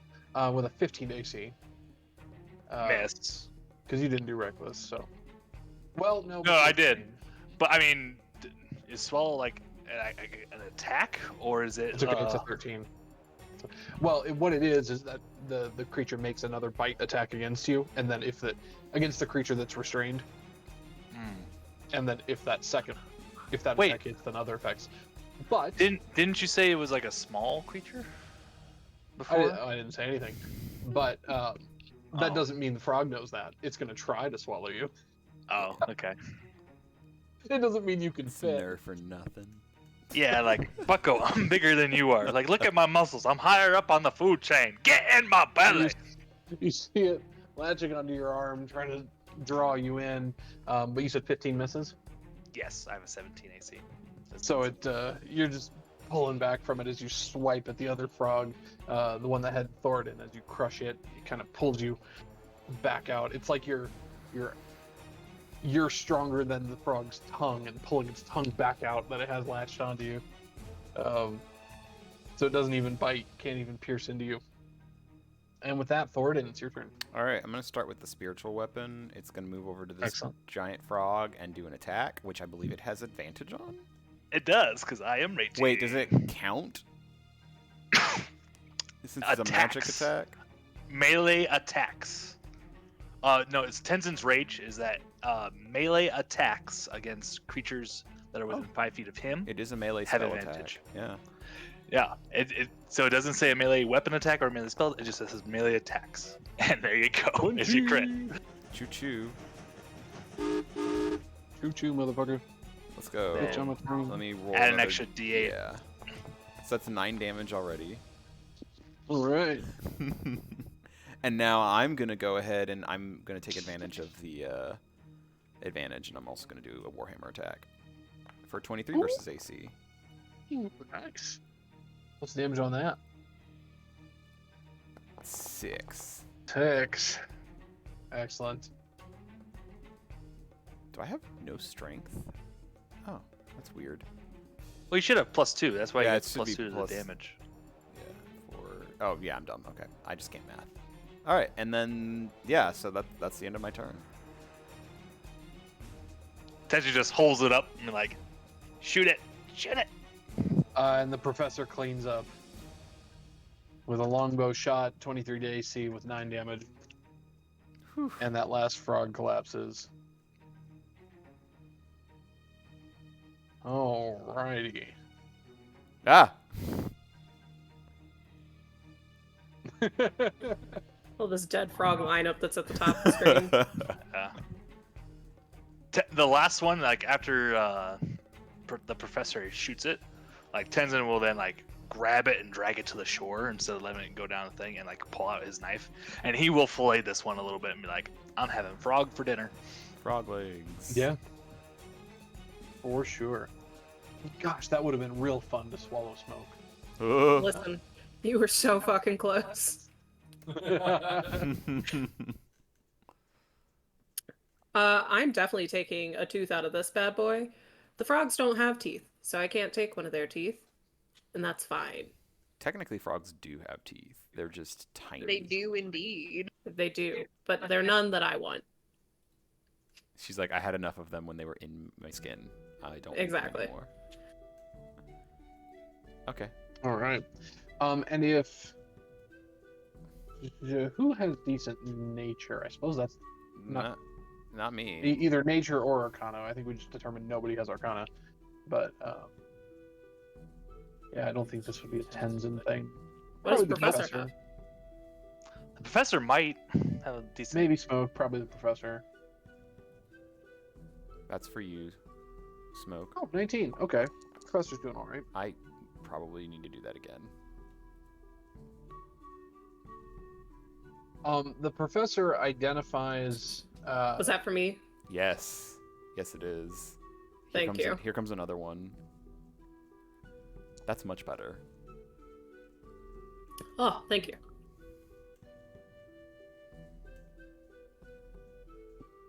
The professor identifies these large snakes as creatures called Jakuli. That are, I mean, they're basically snakes, but they've got unique scale. Their scales have unique properties that allow them to camouflage themselves, altering their appearance to resemble, wood or stone or things. So it'll coil around pillars and tree trunks and then launch itself out. He doesn't know the details of how this is done, but he knows that Jakuli are sometimes hunted by artificers to craft boots of striding and springing and like cloaks of invisibility because of their incredible springiness and camouflage capabilities. So, question. Because I am small, is it possible for me to skin these two snakes and possibly make myself a cloak, or commission myself a cloak of invisibility? Possible. If you've got the money. They're like 12 to 15 feet long, giant snakes. Are you able to carry the snakes back What if I skin it? with your 6 strength? That's why I'm asking about skinning it. I would help her skin the snake. I was wanting Oh, to I'm take just thinking some about transport. But yeah, no, you can take a tip of it. Yeah, nobody in your party has the expertise to craft something like this, of course. But you might be able to either find someone who you could commission for that, maybe in Port Nianzaru. You feel like you really could find someone at Baldur's Gate, but it might be a bit before you make it back home to do that. But Port Nianzaru may have someone who could do that, or at the very least, it could just enter the trade, and you might be able to just sell it for gold. The skin, of course. To the professor's knowledge, the meat is just meat.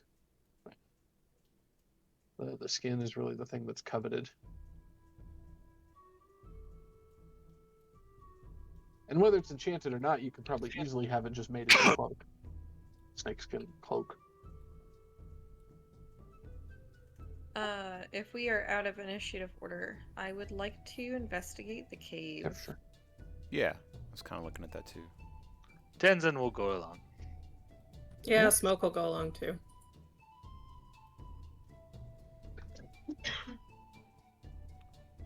All right. You're gonna like fall right down that waterfall.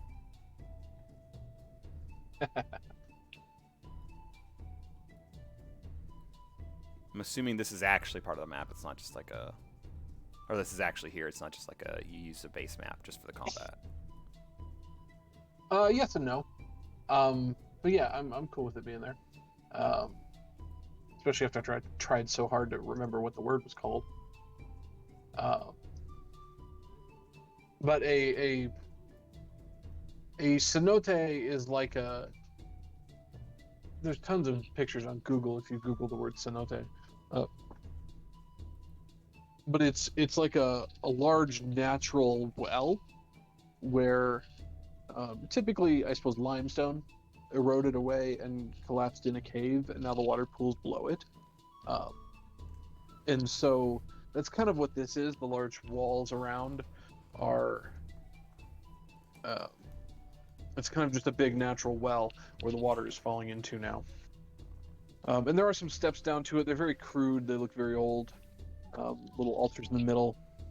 Probably moderately interesting site for a tribe. Could be an active tribe, could be an old tribe that's no longer around. Kind of unclear. Very pretty. Lots of very blue water down Wow. where the water's pooling here. Kind of blue. Oh. Maybe a little red. Well, yeah, a little red now.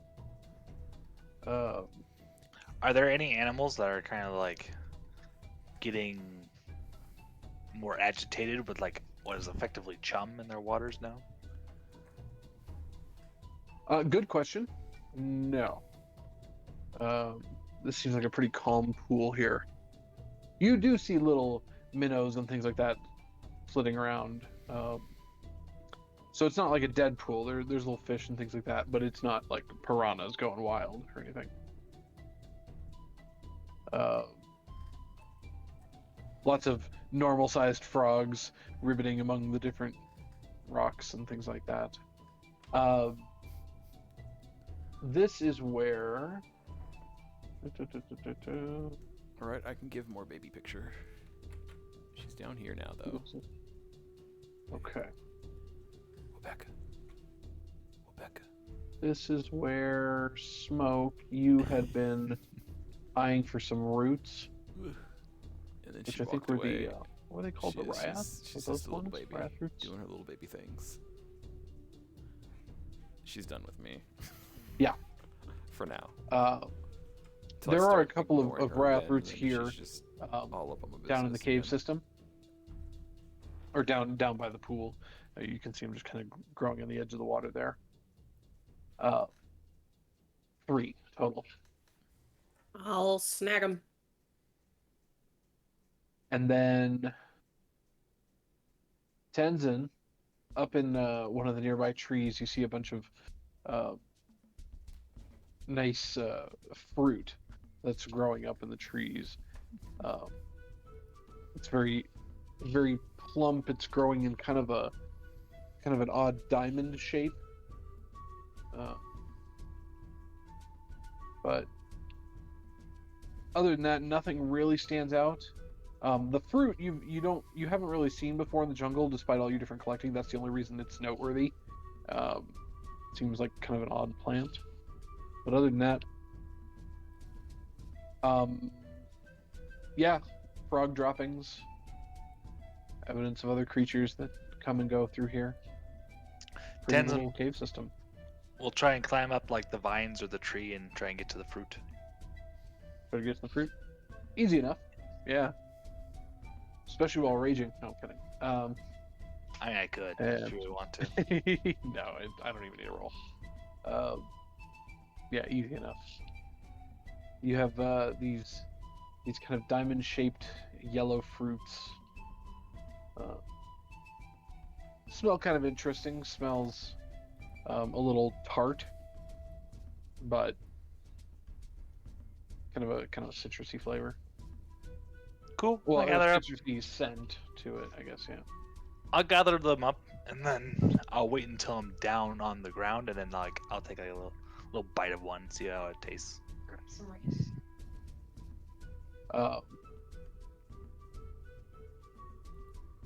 The dark can't be poisoned. Okay. All right. As you guys are pausing for a moment, debating what the next move is, maybe recover a little health, patch yourself up, especially smoke. Tenzin, you take a bite of it, and it feels really energizing. You're just like, oh yeah, I like this stuff. Go ahead and make a con save. Uh-oh. Is this against poison? It technically is. Oh, you don't even really need it. Ooh. Okay. Well. Yeah. It's lively. You're like, ooh, there's this nice tartness to this. Ooh, yeah. I feel a little tingle on my lips. I was like, Little tingle. Yeah, a little tingle. You're just like, this is how monkeys feel all the time? Like, this is just high energy right here. I like this. I'll go up to Thoradin and hold it out to him and or break off a piece and try and give it to him. Yeah, sure. I'll take it. Oh, thank you, Tenzin. Thank you.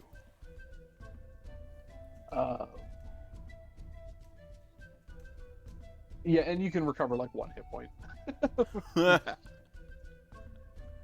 Nice little energizing food. I'll go. Thoradin, you wanting to try one too? Yeah, I'll go. He hands me one. It looks good, so he seems to be happy with his. Yeah, make a con save. Hooray! With advantage because I'm a dwarf. Uh-oh. Wow. Incredible. And Thoradin feels it. He's just like, oh yeah, ooh, okay, this is the high energy stuff. Ooh, and you see Thoradin almost uncontrollably, his legs start to move, and suddenly he's just like in full blown dance mode. He's having a party. Thoradin's over there just dancing, all over the steps of the thing, for about the next minute. Just uncontrollably, Thoradin, you're like, ooh, having a fun, going at it, just dancing your heart's content. All right. This was from eating the old frog? man dancing. No, The fruit. Fruit. Tenzin found. Okay. Tenzin will put some of the fruit in his pack and then he'll just start clapping along to the beat that Thoradin's making. That's it, Thoradin. You dance for a minute. There's no damage or anything. That's it. That's funny. That's really dumb. Hey, I feel motivated and uplifted. All right. You should try it in combat. Maybe not quite so motivated and uplifted there.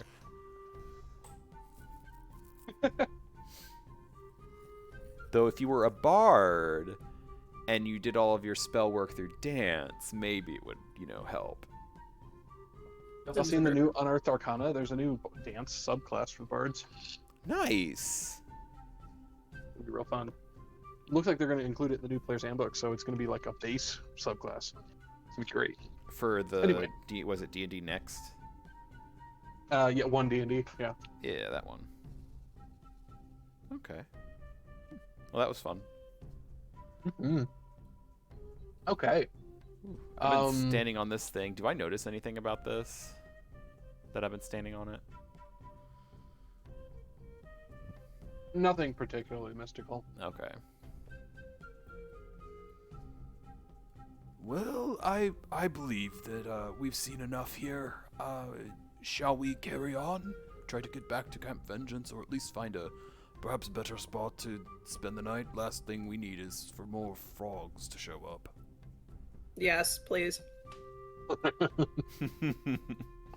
Tenzin shrugs and kind of like, "Meh, you hear me, eh?" Frogs weren't a problem for him.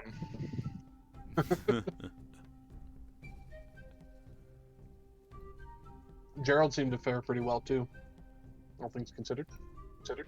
Yeah. I did okay. I survived, and that's what's important. Turns out armor works. Or just being really, really tough. Really, really angry. That too. All right. And it was evening, and it was morning, and you could all long rest. Oh, thank goodness. Fun little detour. It was all just an attempt to eat smoke, but hey. I mean, you were almost there. I feel like this is going to be a running theme. I can sense it. You're just small enough. I mean, he'll just have to start making bigger enemies that can now eat all of us. This is true. There are dinosaurs. Don't give them ideas. There's also things like purple worms that you could technically still just get thrown at us, so... Oh, there will be dinosaurs that try to eat you. Don't worry, it's coming. Joy. Eventually. Do I want to change any of my spells? Nah.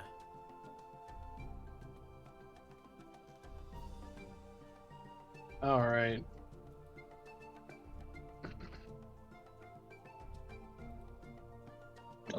Yeah. Pretty much without incident. Other than the incident. You guys make your way back to Camp Vengeance over the next couple days. It has now been 1, 2, 3, 4. I guess this would be the 5th day of like bug repellent and whatnot, as we traveled from Umbala to Camp Vengeance. All right. As you approach Camp Vengeance, I got a bunch of tabs open. I should have these open. They're just gonna confuse me. Close the Chikuli, close the giant frog.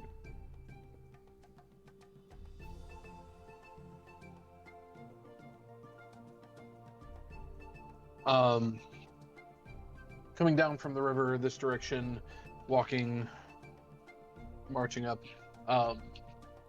eventually through the foliage, you can see the crude kind of timber fortification of the walled compound with watchtowers and tents, surrounded by the ditch with sharpened stakes of Camp Vengeance. It all slowly comes into view.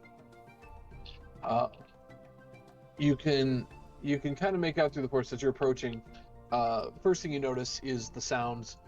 You can hear the sounds of the camp activity just going like normal. It sounds pretty similar to what you heard before. Good signs. Men exercising, soldiers exercising, soldiers complaining over wounds. The sound of some doing some crafting or repair inside, things like that. So you look up and you can see on the top of the fortification, you can see a couple of lookouts standing guard. You also see that on the southwest side of the encampment, the fortification has a huge chunk that's just been ripped out of it. The wall has collapsed in. And you can see work crews are kind of repairing that, hauling up timber out of the jungle to patch that and rebuild that section of the wall. Didn't I have? I think I had a reference map for this. Didn't I? Yes, A yes, you map did. of Mhm. Camp Vengeance. Let me take a look at this. Where did that go? Activate. Hey, there we are. There we go. This is the map we had before, right? Yeah. So, rough drawing. Where's my map? My measuring tools. So it's like this section of the wall is kind of collapsed in.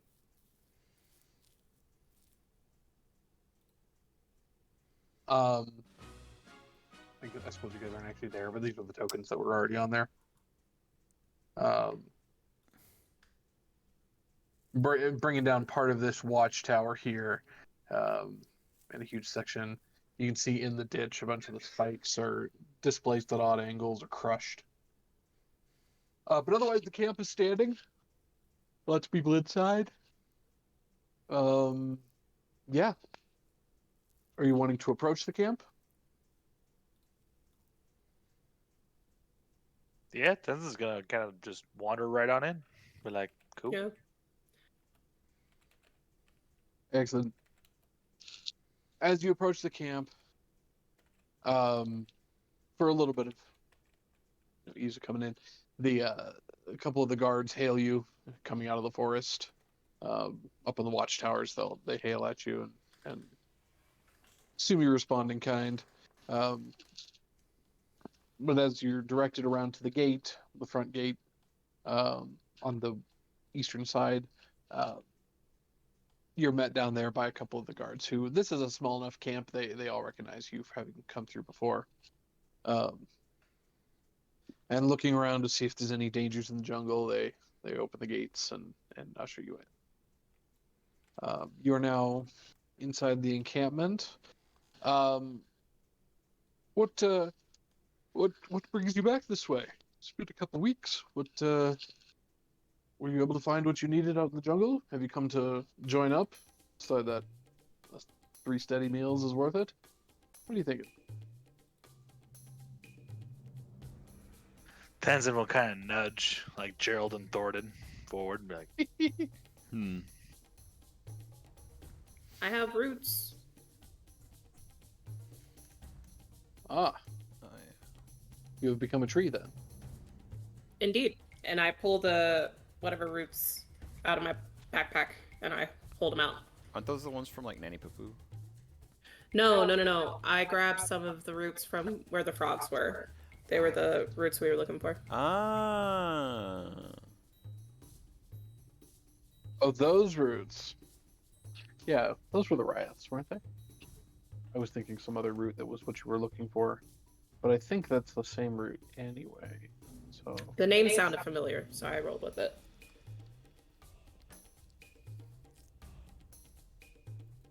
and this Thank you is for what that Jason hydrate had a sunset. quest log going. Appreciate it. Well, he did for a little bit. Oh, it's not in there. Of course it's not. That's okay.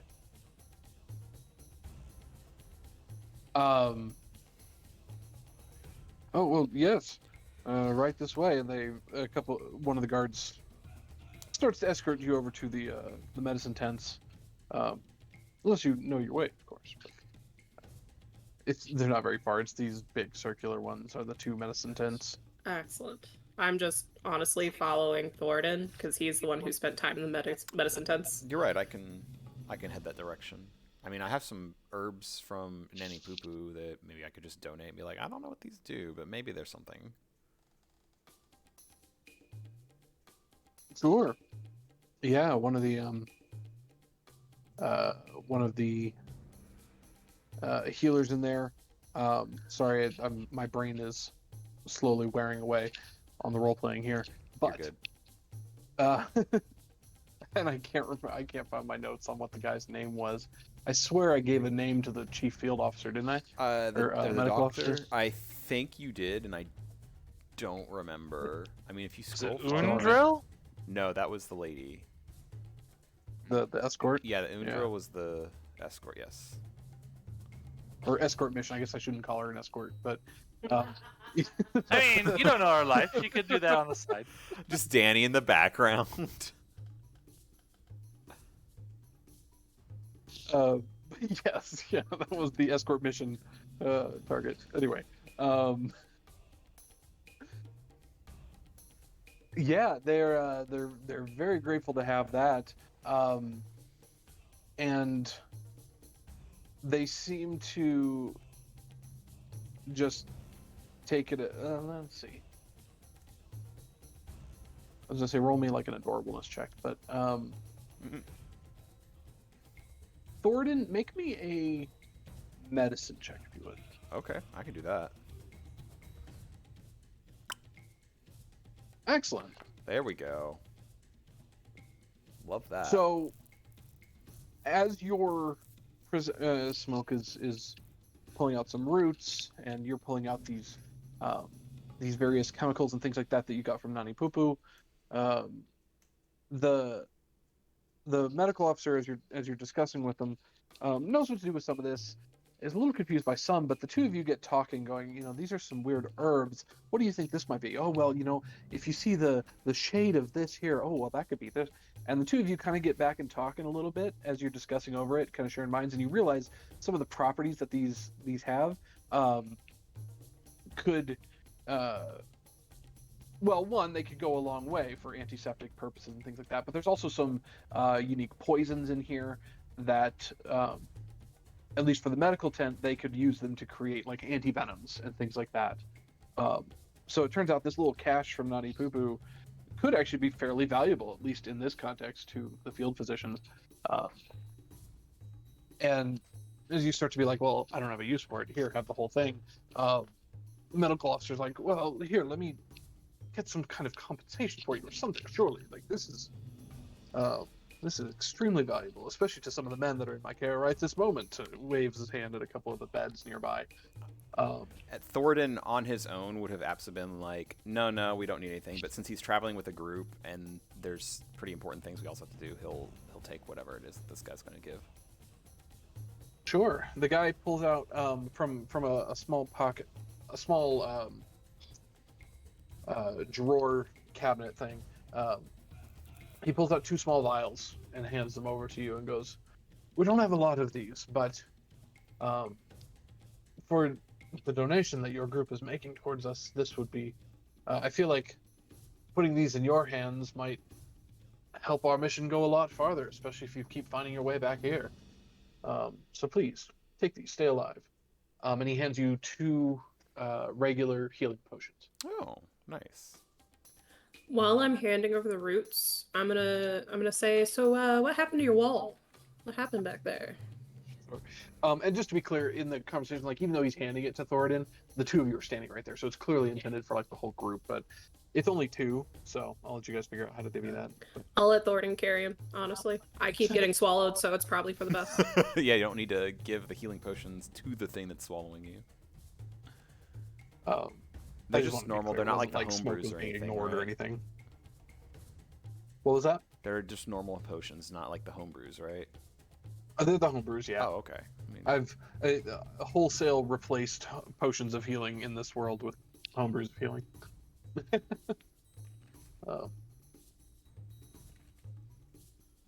Unless you really want to use the other math, but I find these homebrews to be a lot more consistent. Nope. I will take the homebrew of healing. Let's go. Consistency is better than high swings. Yeah. But Smoke, chatting him up. Asked him about the fence. Well, it was, I'm sure, as all of the players at the table have predicted, it was giants. Oops. He tells you, oh yeah, that was a strange kerfluffle there. A couple of the boys got freaked out by something large out in the jungle. From my understanding, the swords were drawn, a couple arrows were fired, but it ended up to be a small scouting party of frost giants, of all things. Saw them myself from here. It's very strange. They initially assaulted back and broke their way into the compound, but the commander was able to come out and parlay and talk them down once they realized it wasn't some large beast or other from the or undead. The giants, well, they're hard to read, especially when you're not the one talking to them. But they seem to calm down. At least they didn't kill us all, huh? But imagine that, frost giants in the jungle. I've never heard of such a thing. Well, I'm glad everybody seems to be okay for the most part. I am going to go convene with the rest of our party. And I disappear. All right, Thorin, you going with her, or are you Yes. hanging Yes, out in I the medical will. tent? I'm going to, at the very least, find out what we're doing as a group. Sure. All right, as a group, you guys are welcome here in the camp. As was said before, there aren't a whole lot of supplies to go around, so you're, at least on the commander's orders, expected to provide your own food and things like that. But they do offer you space to set up tents or your own little camp in the safety of the walls. So you've kind of got your own little open area of ground, despite no supplies being provided. Excellent. I'm content to just camp here for the night, and then can we figure out if they have anybody already going upriver and we can catch a ride with them? Or Well, the real thing, right, is it's just the bug spray salve. That's the biggest thing. So if they have a replacement of that, I say we don't go back to Port Nianzaru and just go to where we think the goblins would be, because if we can avoid the backtracking as much as possible, that'd be preferable. Well, the only other thing at Port Nianzaru that we would have gotten was maybe like get somebody to look at the book that Nani Pupu had. yeah, there are other things we could do in Port Nianzaru too. I mean, they're not, super time sensitive. So if they do have bug spray, we can try to hit the goblin place on our way through the jungle up to Nianzaru if we wanted to do that. That's what I think would make more sense if they have it. If they don't have it, then we kind of just have to go back to the port.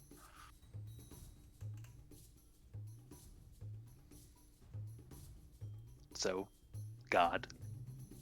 God? Is there bug Sorry. spray here? God, Sorry, it's I me, was Margaret. Are responding you to there? a child that was hearing my voice. No, what is there bug spray here? Sure. Yeah, you could probably get some from the medical tent. Thornton, you saw some over there. It might be a little more expensive out here, but it's present.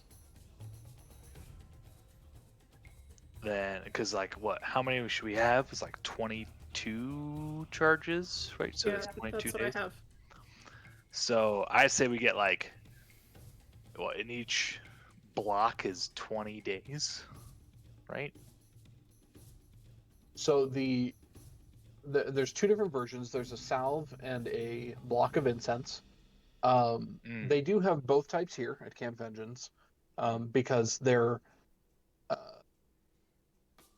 scouting parties will take a salve with them, but they burn the incense here in the camp itself. The incense goes faster. It costs like a silver piece, but it only lasts for like 8 hours. But it also covers a 20-foot radius, so that one silver piece, that one block of incense can kind of cover the whole party as long as it's not raining or something like that. Burns for 8 hours. The salve, on the other hand, goes for a gold piece, but contains the gold piece contains 20 applications. So I guess in a way it's like 5 copper an application. Lasts for 24 hours, the whole day. It's waterproof, so it doesn't wash off. Yeah. So I So would say in a way, it's like individually the blocks of incense are cheaper, but they go a little. They don't last as long, but they cover the whole group. Versus the salves cover individual people. They're a little cheaper, but it's only one person. So yeah. So I would say if we can swing it and talk to them, and each person gets like one more salve, so that's 20 more applications. which should be enough to get us up to wherever the goblins would be. See if we can get anything that's there, and then head back to Port Nianzaro from the goblins' place. And correct me if I'm wrong. I don't think anyone purchased the incense version of it. Did you? The burnable version? Everyone had No. purchased salves before. Yeah, everyone would salves, I think. Maybe Liara purchased the incense, but she's not with the party, so. Yeah, I've seen. So. Yeah. How many? So that was the prices in Port Nianzaro. Was the 1 silver versus the 1 gold. So talking about the salves, it'd be a gold for 20, but for 20 applications. But out here, it's going to run about 50% higher, so it's about a gold and a half, gold and 5 silver for the same 20 applications. Cool. Done. Done. Samey. All right, how much are we spending again? How many applications you guys want to buy? In increments of 20. Buy 20 days at a time. Oh, then I think we just probably need each just a 20-day thing. That puts us Yeah, at each of us gets 42, like right? one more thing. Go hit the goblins on our way back, and then go back to the port. Right? Because if we find the control thing or not, right, we're gonna have to take the Shield Guardian back to Port Nianzaro, or we just go back to Port Nianzaro saying, "Hey, we scoured the place, we couldn't find anything. Here's your stuff back," sort of thing. Right? Cool. I dig it. Okay, so what's the number so I can tell Jason how many days? Just a single 20 day Yep, dosing, or are you stocking up? I think Oh so. yeah, a single 20-day dosing, because then we'll just get the cheaper version or more base price version back in the port. Okay. Remind me, back at port, all of you had pretty much purchased the same amount, right? Like you'd all bought like 60 days worth. Mm-hmm. Was that correct? Okay. So what are we at? Today is day. There should be 22 doses left, I think. Yep. So about another 20, so everyone's up to 42. Does that sound familiar? Cool. Okay. Considering Smoke's experiences in the jungle thus far, she has just dropped 3 gold, and she's gonna buy another one, so she'll have 62 So it was applications. It was how much for the gold? Or for how much? It was a gold and a half? 15 silver. One gold, 5 silver. Okay. Okay, this is what I'm going to do.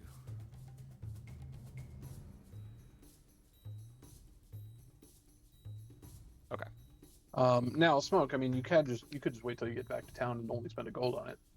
But if the 5 silver is worth it to have it now. This is gonna sound so ridiculous. Smoke only carries gold. Oh, so you're having to buy 2? Okay, I see. You gotta spend the 3 gold because you don't have silver. Well, they could probably break it up, couldn't they? No. Oh, Jesus. Smoke doesn't care. She's like, no, only gold exists. I don't want change. I don't carry. That's extra Not weight, gold. and do you see these arms? Exactly. Not only that, I can't have like a pouch full of gold and then just 1 silver piece. That looks ridiculous. I can't actually It'd be hydrate. 5 silver I need pieces. to go get more water. Either way, I'll be right back. proportions are all off. It's unacceptable. Lol. BRB real quick.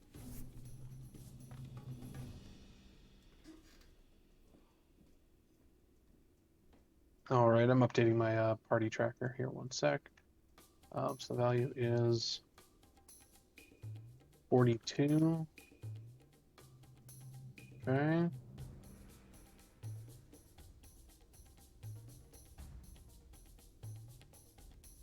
Save.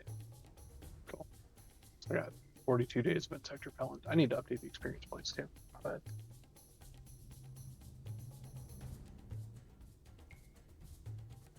okay. Well, this is Camp Vengeance. Did you want to set out right now, or did we want to save the game here inside the fortification and come back with Jason. Um, We do have about another 20 minutes on our playtime. I'd say we'd set out now, but like if we would run into anything that's like substantial, like hey, here's the goblin settlement, that's when we cut it. But if it's like, hey, you ever have a random thing, random encounter, I'm cool with that one. Same. I agree. Because the other thing will be is next week, Kitty and I probably won't be able to play since it'll be the Munchkins' And I did hydrate. birthday and people in town and all that. Oh, we're pretty much wrapping up, aren't we? It is 8 o'clock, you're right. Well, we were debating pushing forward. I'm thinking maybe I just want to call it here. That might be cleaner. Just in case we come back on our next session and you guys have thought about it and go, wait, maybe we shouldn't go straight to the Shield Guardian. I'm not saying you will, but just it's easier to set out from the fort than it would be from the middle of the jungle, just randomly changing direction. Gotcha. So, just in case Jason comes back with a really good argument or something, I don't know if he will. I personally like the idea of going toward the Bourne again. But maybe this is a good place to cut it. Eric, you're saying next weekend you guys are probably out. Yeah. Okay. Weekend after that, does anyone have problems with the 23rd? I don't think so. I'm pretty... My Sundays are usually pretty available. Yeah.